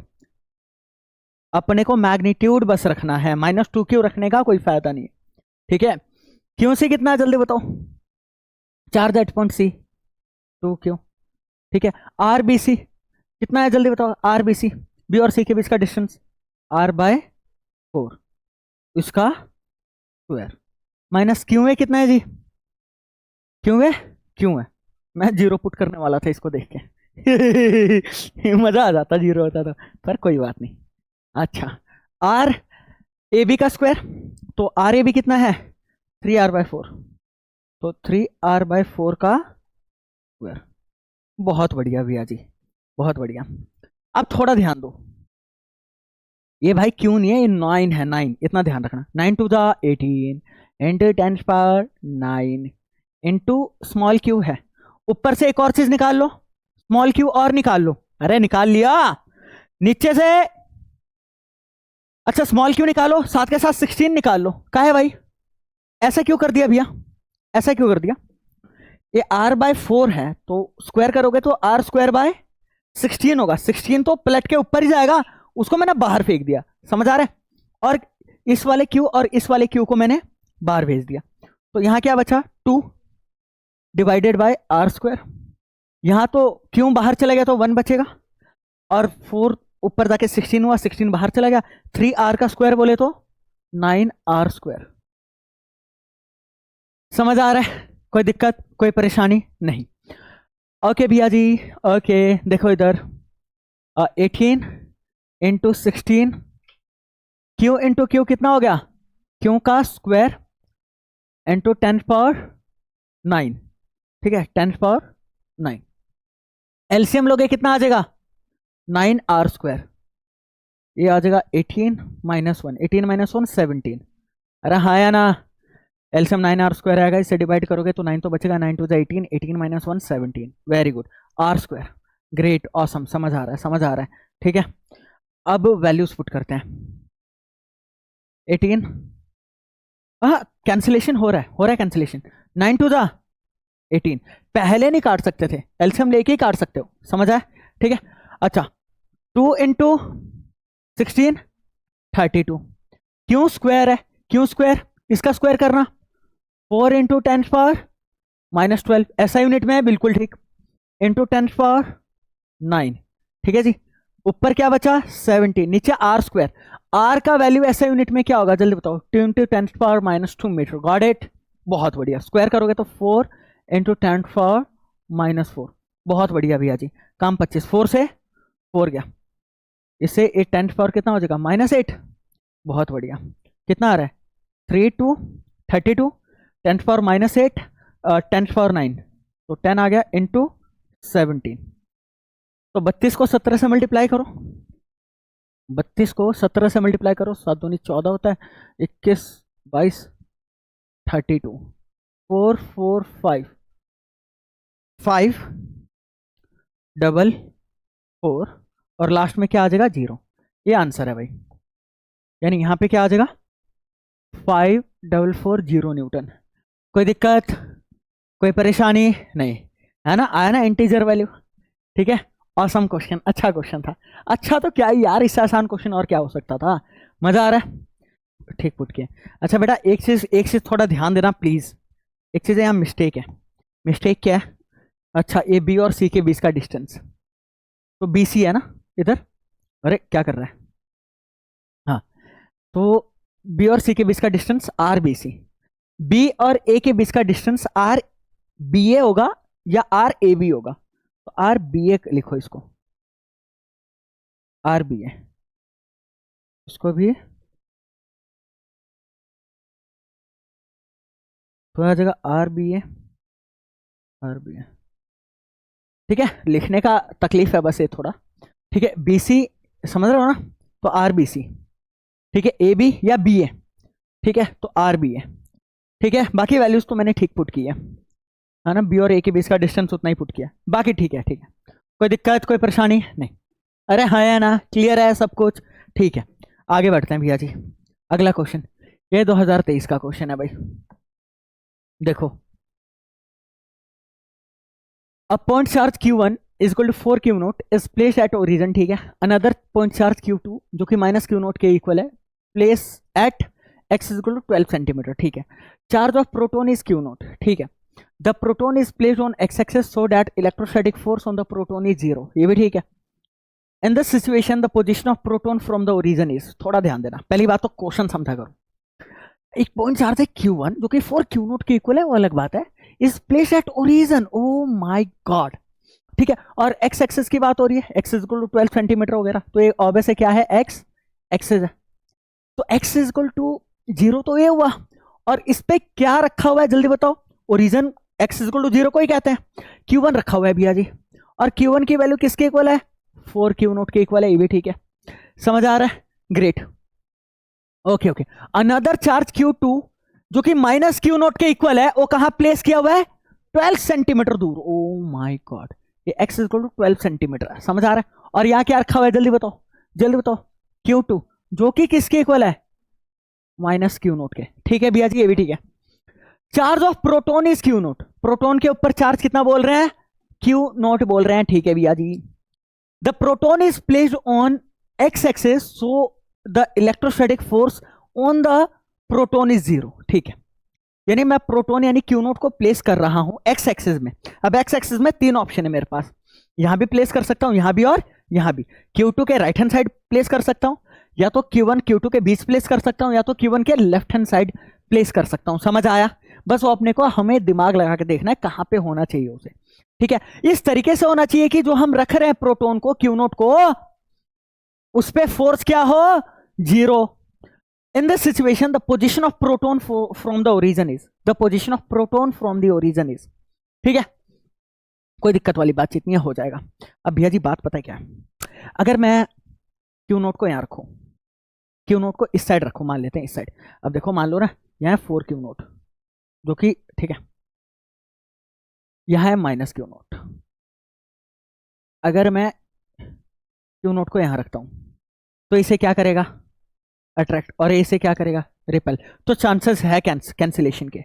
अगर मैं यहां रखूं, Q नोट को यहां रखूं, तो अब थोड़ा कलर मैं चेंज करता हूं ताकि कंफ्यूजन हो, ए से क्या करेगा, रिपेल, है ना, सेम नेचर का है ना, और ए से अट्रैक्ट करेगा। यहां इम्पॉसिबल है, यहां पॉसिबिलिटी है रखने की, यहां पॉसिबिलिटी है, यहां रख सकते हैं क्या, राइट हैंड साइड रख सकते हैं क्या, इसके राइट हैंड साइड कह रहा हूं, इसके left hand side, sorry guys, इसके लेफ्ट हैंड साइड रख सकते हैं क्या भैया। सपोज Q नोट मैंने यहां रख दिया, Q नोट मैंने यहां रख दिया, तो इसे क्या करेगा, 4 Q नोट रिपेल, और ये वाला Q नोट नहीं, ये वाला माइनस Q नोट क्या करेगा, इसे अट्रैक्ट, ठीक है। और भाई साहब यहां भी पॉसिबिलिटी है कि कैंसिल आउट हो जाए, तो 2 पॉसिबिलिटी आ रहे हैं, मिडल में नहीं आएगा, मुझे पता है। Q1 Q2 के बीच Q नोट नहीं रख सकता मैं, क्योंकि उसमें नेट फोर्स 0 का भी बन ही नहीं सकता, क्योंकि ऑपोजिट नहीं है उनका डायरेक्शन, सेम डायरेक्शन में आ रहा है। या तो मैं माइनस Q नोट के या Q2 के इधर रखूं, या तो Q1 के इधर रखूं, ठीक है। सवाल एक ही रखना कहां चाहिए, ये भी पॉसिबिलिटी है, ये भी पॉसिबिलिटी है, कहां रखना चाहिए, थोड़ा ध्यान देना। अगर मैं Q नोट को यहां रखता हूं, ठीक है, तो इनके बीच अट्रैक्शन है, ठीक है, ये तो फिक्स है, ये Q नोट है, इनके बीच अट्रैक्शन है। अरे 4 Q नोट है, आप बोलोगे ये रिपेल करेगा, पर ये ज्यादा रिपेल करेगा, क्योंकि ये Q नोट था अट्रैक्ट, इसका मैग्नीट्यूड कम था, इसका मैग्नीट्यूड ज्यादा है, तो ज्यादा रिपेल करेगा। अरे भाई ज्यादा रिपेल करेगा तो डिस्टेंस भी तो बढ़ा दिया मैंने, इन दोनों के बीच का डिस्टेंस इतना सा था, पर इन दोनों के बीच का डिस्टेंस इतना ज्यादा है, अगर इसका मैग्नीट्यूड बढ़ा है तो इसका डिस्टेंस भी बढ़ा है। ठीक है, तो ऐसा हो सकता है कि जितना फोर्स ये लगा रहा है उतना ही फोर्स ये लगा रहा हूं, पर यहां पॉसिबिलिटी नहीं है। वो यहां पॉसिबिलिटी क्यों नहीं है मैं बताता हूं आपको। ये इसे रिपेल करेगा, एक तो भाई इसका मैग्नीट्यूड ज्यादा, ऊपर से इन दोनों के बीच का डिस्टेंस कम, और एक तो इसका मैग्नीट्यूड ए अट्रैक्ट करेगा नो डाउट इसे। यार ये बारी बारी आ रहा है बिल्कुल, ये हमारे मेन है, ये दोनों क्या है मेन। ठीक है, ये अलग अलग पॉसिबिलिटी बताई मैंने। ये इसे क्या करेगा, अट्रैक्ट करेगा नो डाउट, पर भैया जी एक तो इसका वैल्यू कम है इसके मुकाबले मैग्नीट्यूड, और ऊपर से इसका डिस्टेंस ज्यादा है, तो ये तो इतना सा करेगा अट्रैक्ट, तो यहां कभी भी कैंसिलेशन पॉसिबल नहीं है। यानी जो न्यूट्रल पॉइंट आएगा एक तीसरे चार्ज का, ठीक है, वो स्मॉलर चार्ज के पास ही आता है, ध्यान रखना, क्योंकि स्मॉलर चार्ज का मैग्नीट्यूड स्मॉल है तो डिस्टेंस भी स्मॉल है, और लार्ज चार्ज का अगर समझ आ रहा है ना, मैग्नीट्यूड ज्यादा है तो डिस्टेंस भी ज्यादा कंपनसेट हो जाता है, क्योंकि मुझे न्यूट्रलाइज करना है उसको, तो जितना फोर्स ये इस पे लगा रहा है उतना ही ये इस पे लगाना चाहिए, तभी इस पे फोर्स क्या होगा, 0। अब आया समझ। So neutral point always lie closer to the smaller charge.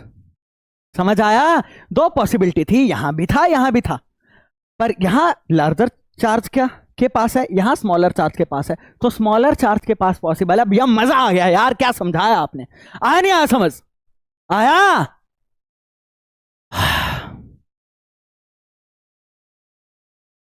रटना नहीं है कुछ भी भाई, ना कि यहां रख दिया जी 0 है 0, पता ही नहीं क्यों, समझ आ रहा है। ठीक है, हाँ भाई भैया जी इतना तो पता लग गया, बीच में कभी भी नहीं हो सकता, बीच में क्यू नोट रखूंगा ये रिपेल करेगा या अट्रैक्ट करेगा, सेम डायरेक्शन में हो जाएगा। ठीक है, या तो यहां रखूं या तो यहां रखूं, स्मॉलर चार्ज के पास रखूंगा यहां, तो इन्हें ना मैं नाम देने वाला हूं, इसे ए पॉइंट है और ये मेरा प्यारा सा बी पॉइंट है, और ये प्यारा सा क्या है सी पॉइंट, और यहां मैं रख रहा हूं क्यू नोट। समझ आ रहा है क्या, ठीक है, बहुत बढ़िया। तो ओके ओके ओके, ये इसे क्या करेगा जल्दी बताओ, अरे भैया अट्रैक्ट करेगा, तो इसको मैं नाम दूंगा F C B, force on C due to B, और इसे क्या करेगा रिपेल, तो इसको मैं नाम क्या दूंगा जल्दी बताओ, F C A, force on C due to A. समझ आ रहा है, तो ये कैंसिल आउट तभी कर सकता है जब इन दोनों का मैग्नीट्यूड क्या हो equal, F C B is equal to F C A. ठीक है, so K Q C Q B R C B का square, K Q C Q A R C A का स्क्वायर। ठीक है बेटा, अब देखो बच्चे कैसे किया गया, क्यू सी से क्यू सी गया, क्यू बी कितना था रे बाबा, क्यू बी यानी चार्ज एट पॉइंट बी, जो कि क्यू टू था, जो कि किसके इक्वल है माइनस क्यू नोट, पर माइनस क्यू नोट क्यों, क्यू नोट पुट करो सिंपल। समझ आ रहा है, अच्छा आर सी बी, सी और बी पॉइंट के बीच का डिस्टेंस, सी और बी पॉइंट के बीच का डिस्टेंस। ठीक है, अरे भैया ये एक्स इक्वल टू 0 है, एक्स इक्वल टू 12 है, तो ये कितना हुआ 12 सेंटीमीटर, ये 12 सेंटीमीटर हुआ, पर बी और सी के बीच का तो डिस्टेंस ही नहीं पता। अरे बेटा अगर डिस्टेंस नहीं पता तो एक्स मान ले, इसे भी सेंटीमीटर में ही मान ले, क्या दिक्कत है, अगर ये सेंटीमीटर में है तो इसे भी किस में मान ले, सेंटीमीटर में मान ले। समझ आ रहा है, ठीक है, बहुत बढ़िया। तो R C B, R C B, अच्छा R C B Royal Challengers Bangalore में, नहीं वो नहीं है, है ना, the distance between point C and B, ये है आर सी बी। ठीक है, okay okay okay, R C B ये चीज है, ये तो भैया एक्स सेंटीमीटर है, ला भाई मीटर में कन्वर्ट कर ले, एक्स इंटू 10⁻⁻² मीटर आ जाएगा, क्या टेंशन ले रहा है, इसका स्क्वायर करेगा तो एक्स स्क्वायर इंटू 10⁻⁻4, क्यों है कितना है जी, यानी charge at point A Q1 है, जो कि इक्वल है 4 क्यू नोट के, आर सी है, सी और ए पॉइंट के बीच का डिस्टेंस ये, ओ माय गॉड। ठीक है, सी और ए पॉइंट के बीच का डिस्टेंस ये रहा, ए रहा सी ए रहा, इतना 12 है और इतना एक्स है, तो टोटल कितना हो गया, और 12 को लिख सकते हो 12 इंटू 10⁻²। तो ओवरऑल यहां थोड़ा ध्यान दो, तो अगर मैं आर ए सी की बात करूं तो R A B plus R B C यानी 12 इंटू 10⁻² प्लस एक्स इंटू 10⁻², तो 12 प्लस एक्स और 10⁻² कॉमन ले लो यार, काहे टेंशन ले रहा हूँ। और आर ए सी का स्क्वायर है तो 12 प्लस एक्स का स्क्वायर हो जाएगा, और 10⁻² का स्क्वायर 10⁻⁴। इसलिए कहते हैं ऐसे क्वेश्चंस में ना आप डायरेक्ट सेंटीमीटर पुट कर सकते हो, क्योंकि ना ये कट जाता है। अगर मैं इसको डायरेक्ट एक्स पुट करता और इसको 12 प्लस एक्स पुट करता तो सेम ही रिजल्ट आता मेरे पास। ठीक है, ऑसम चीज, मजा आ रहा है। क्यू नोट से क्यू नोट गया। अब जी बचा क्या? पूरा बाबा ऊपर का बचा 1/x², मतलब left hand side. Right hand side क्या बचा? 4/12 प्लस एक्स का होल स्क्वायर। कई बार बच्चे क्या करते हैं, क्रॉस मल्टीप्लाई करते हैं, यहाँ a प्लस बी का होल स्क्वायर लगाते हैं, एक्सपेंड करते हैं। बेटा ऐसे नहीं करना है, ऐसे ही तो नहीं करना। ठीक है, इसको लिखने का तरीका मैंने बताया, 1/x का होल स्क्वायर लिख सकते हो, और 4 2 का स्क्वायर होता है। ठीक है, ये पावर क्या है जल्दी बताओ? सेम, तो इनका बेस इक्वल होगा, यानी 1/x is equal to 2/12 plus X. करो cross multiply, 12 plus X into 1 12 plus X, X into 2 2x। ये आ जाएगा इधर, x आ रहा है 12, x सेंटीमीटर में माना था भाई, x कितना आ जाएगा? 12 सेंटीमीटर। समझ आ रहा है? पर 12 सेंटीमीटर अगर आपने आंसर किया है तो एक्चुअली में आपका आंसर गलत है, क्योंकि इसने डिस्टेंस पूछा था, फ्रॉम ओरिजिन पूछा था, और x सिर्फ इतना है। फ्रॉम ओरिजिन कितना हो जाएगा? 12 प्लस 12। देयरफॉर रिक्वायर्ड डिस्टेंस, या डिस्टेंस फ्रॉम ओरिजिन, या distance of Q not from origin, तो 12 प्लस 12 टोटल क्या हो गया? 24 सेंटीमीटर। अरे हाँ या ना? कोई दिक्कत, कोई परेशानी नहीं? मजा आ गया, स्वाद आया? ग्रेट भैया जी, ग्रेट, अच्छा क्वेश्चन था। अरे कोई दिक्कत, कोई परेशानी नहीं? तो इसका फाइनल आंसर क्या है? 24 सेंटीमीटर। ग्रेट भैया जी, ऑसम। ये लास्ट क्वेश्चन आज के लेक्चर का। ठीक है, हाँ जी भाई जी, देखिए क्वेश्चन क्या कह रहा है। An infinite number of point charges each carrying 1 microcoulomb charge are placed along y axis। Thank God अब की बारी y axis है, हर बारी x axis y को इग्नोर कर रखा था, है ना? कोई बात नहीं, अब y axis है बेटा। कौन सा एक्सिस है? y axis। ठीक है, ये मान लो ओरिजिन है। ठीक है, ठीक है, तो infinite number of point charges है, हर एक की वैल्यू कितनी है बेटा? 1 माइक्रोकूलम। प्लेस किया हुआ है y एक्सिस में, कितने कितने डिस्टेंस पे? 1 मीटर पे, 2 मीटर पे, 4 मीटर पे, 8 मीटर पे। तो ये मान लो x इक्वल टू 0 है। ठीक है, तो ये 1 मीटर है, 2 मीटर इसका डबल हो जाएगा, फिर 4 मीटर, अरे भाई साहब, फिर 8 मीटर, मतलब चलो एंड सो ऑन। 8 मीटर यहां लिख देता हूं मैं, समझना भावना है, समझो बस आप। ठीक है, यहां भी 1 माइक्रोकूलम है। अरे काहे मीटर है भाई, काहे मीटर है? 1 माइक्रोकूलम। ठीक है, यहां भी 1 माइक्रोकूलम है, यहां भी 1 माइक्रोकूलम है, यहां भी 1 माइक्रोकूलम है। ठीक है, एंड कुछ चीजें आपको क्लियर होनी चाहिए कि भैया जी बात पता क्या बात है ना बेटा जी। अब रुको भाई, the total force on 1 coulomb point charge place at origin. O my God, origin में कितना रखा है रे? 1 कूलम, माइक्रोकूलम नहीं, 1 कूलम। ठीक है, is x into 10⁻³ newton. Oh my God, origin पे 1 कूलम चार्ज रखा हुआ है, पॉइंट चार्ज रखा हुआ है, और उस पर नेट फोर्स कितना लगा रहे हैं ये सब charges? x into 10⁻³ newton. The value of x to the nearest integer is, x की वैल्यू बतानी है भाई। अरे भैया जी सारे पॉजिटिव चार्ज है, ये से क्या करेगा? रिपेल। ये से क्या करेगा? रिपेल। ये से क्या करेगा? रिपेल। ये से क्या करेगा? रिपेल। ऐसे इनफाइनाइट नंबर ऑफ फोर्सेस लगेंगे इस पे। समझ आ रहा है? समझ आ रहा है? बहुत बढ़िया। यानी नेट फोर्स कितना लगेगा? के Q1 Q2 की वैल्यू 1 इंटू 10⁻⁻⁶। ठीक है, अरे भाई से एक Q1 है और एक क्या है? Q2। के Q1 Q2 by R square. Are कितना दोनों के बीच? 1 का स्क्वायर। अरे हाँ, कोई दिक्कत, कोई परेशानी नहीं? बहुत बढ़िया, बहुत बढ़िया। ठीक है, अब इन दोनों के बीच के Q1 कितना रहे? 1। Q2 कितना है? 1 माइक्रोकूलम, यानी 1 इंटू 10⁻⁻⁶। और डिस्टेंस कितना है? ये ओरिजिन है और ये 2 मीटर पे, यानी ये भाई यहां 3 मत लिख देना गलती से। अरे 1 मीटर, यानी ये 1 मीटर है और ये 2 मीटर, आप ये समझो 2 मीटर पे रखा हुआ है। 2 मीटर पे रखा हुआ, इसका मतलब क्या हुआ कि ओरिजन से दूरी है भाइयों। ये 4 मीटर रखा हुआ है तो ओरिजन से 4 मीटर दूरी है भाइयों।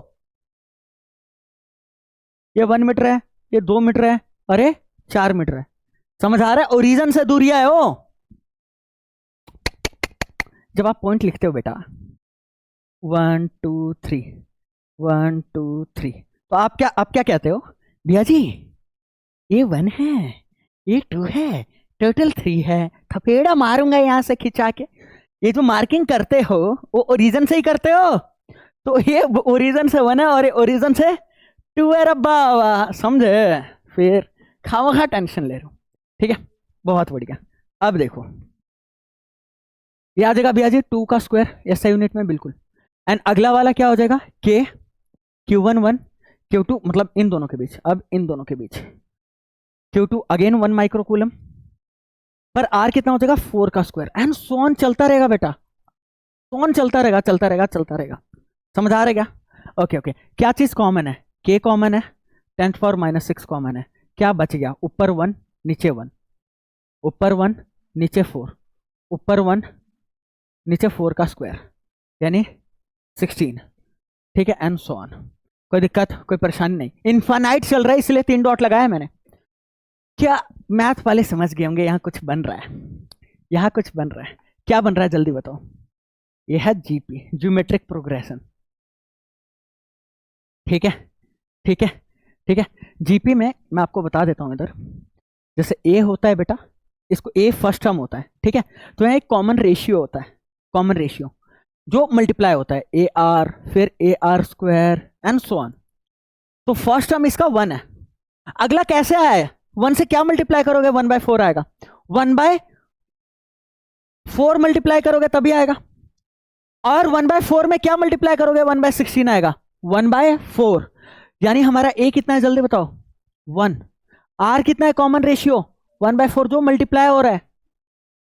इसको किससे मल्टीप्लाई करूं, ये आए यहां प्लस माइनस नहीं, जैसे ऐसा कौन सा नंबर है जो मैं प्लस करूं कि अगला टर्म आए, वो हमारा एपी था, ए प्लस डी, ए प्लस 2D। ये जीपी क्या होता है, मल्टीप्लाई करना है। फर्स्ट टर्म अगर ए है तो इसमें क्या मल्टीप्लाई किया कि अगला आया 1/4। अब इसमें 1/4 में 1/4 मल्टीप्लाई करो 1/16, 1/16 में 1/4 मल्टीप्लाई करो 1/64। समझ आ रहा है? और देखो अगला क्या था, 8, 8 का स्क्वायर कितना होता है, 64 ही होता है। समझ आ रहा है? तो जीपी बन रहा है जी। ठीक है, बहुत बढ़िया बहुत बढ़िया। और जीपी का एसएन का फॉर्मूला सबको पता है क्या होता है। एसएन का फॉर्मूला क्या होता है, ए 1 - RN over 1 - R when R is less than 1, जब R की वैल्यू लेस देन 1 हो, और R 1/4 है, लेस देन 1 है। पर यहां n नंबर ऑफ टर्म्स नहीं है, n क्या है, infinite. Therefore infinite term, sum of infinite term of GP, जो आपको रिजल्ट याद रखना है। R ना ऑलरेडी 1/4 है, लेस देन 1 है, तो R का पावर जैसे ही बढ़ाओगे ना R घटता जाएगा। 1/4 है, 1/4 का स्क्वायर करोगे 1/16, क्यूब करोगे 1/64। घट रहा है ना, सिर्फ नीचे वाला बढ़ रहा है, यानी पूरी वैल्यू क्या हो रही है, घट रही है। पूरी वैल्यू घट रही है, यानी इसे आप 0 कर देते हो, RN 0 कर देते हो। तो a इंटू 1 a और 1 - R, ये होता है फॉर्मूला। अब भाई देखो मैथ वालों को बहुत अच्छे समझ आ गया होगा, ठीक है, नो डाउट। ठीक है, sum of infinite terms of GP, sum of infinite terms of GP. अगर मेडिकल वालों को समझ नहीं आ रहा तो थोड़ा बहुत लेक्चर इधर उधर से देख सकते हो। Sum of infinite term of GP definitely आप वहां से समझ सकते हो, अदरवाइज ये आइडेंटिटी है। फिर थोड़ा बहुत तो आया होगा ना समझ। अब मैं यहाँ जीपी का कॉन्सेप्ट लेके नहीं बैठने वाला, जीपी का फॉर्मूला लेके नहीं बैठने वाला। तुम्हारे डिमांड में तुम बोलोगे है ना, तो बना देंगे भाई, क्या टेंशन ले रहे हो। चलो यहाँ देखो, अब देखो क्लियर है, तो ये जीपी होता है। ठीक है, ओके ग्रेट ऑसम। इसको मैं भगा दूँ उधर, इसको मैं उधर भगा देता हूँ। ठीक है, इसको मैं छोटा करके उधर भगा देता हूँ। चल बेटा जी, छोटा हो जा छोटा हो जा छोटा हो जा, चल चल मेरे लल्ले इधर चल। ठीक है, और इसे डाल देता हूँ बक्से के अंदर। अच्छा, इसे भी नीचे कर देते हैं। ठीक है, इसे हटा ही देता हूँ और इसे डाल देता हूँ बक्से के अंदर। अरे थोड़ा सॉफ्टवेयर का यूज है। अच्छा ये है क्या, हाँ तो यही तो है। ये बक्सा आय है बदोबदी। पिंक कलर को लेते हैं, थोड़ी सी मोटाई बढ़ा देते हैं, ये रहा बेटा जी। ठीक है, बहुत बढ़िया। अरे कोई दिक्कत, कोई परेशानी नहीं। ये भाई चक दो भाई, के की वैल्यू क्या थी? 9 इंटू 10⁻9, और यहाँ क्या रहे? 10⁻⁻6। और भैया जी ए की वैल्यू कितनी है जल्दी बताओ? 1। 1 माइनस आर, आर कितना है? अरे आर तो 1/, ए यहाँ पे 1 है और आर 1/4 है, तो 1 माइनस 1/4, तो ये किसके इक्वल हो जाएगा? ये 9 इंटू 10⁻3 हो गया, ब्रैकेट में 1/4 माइनस 1 3/4।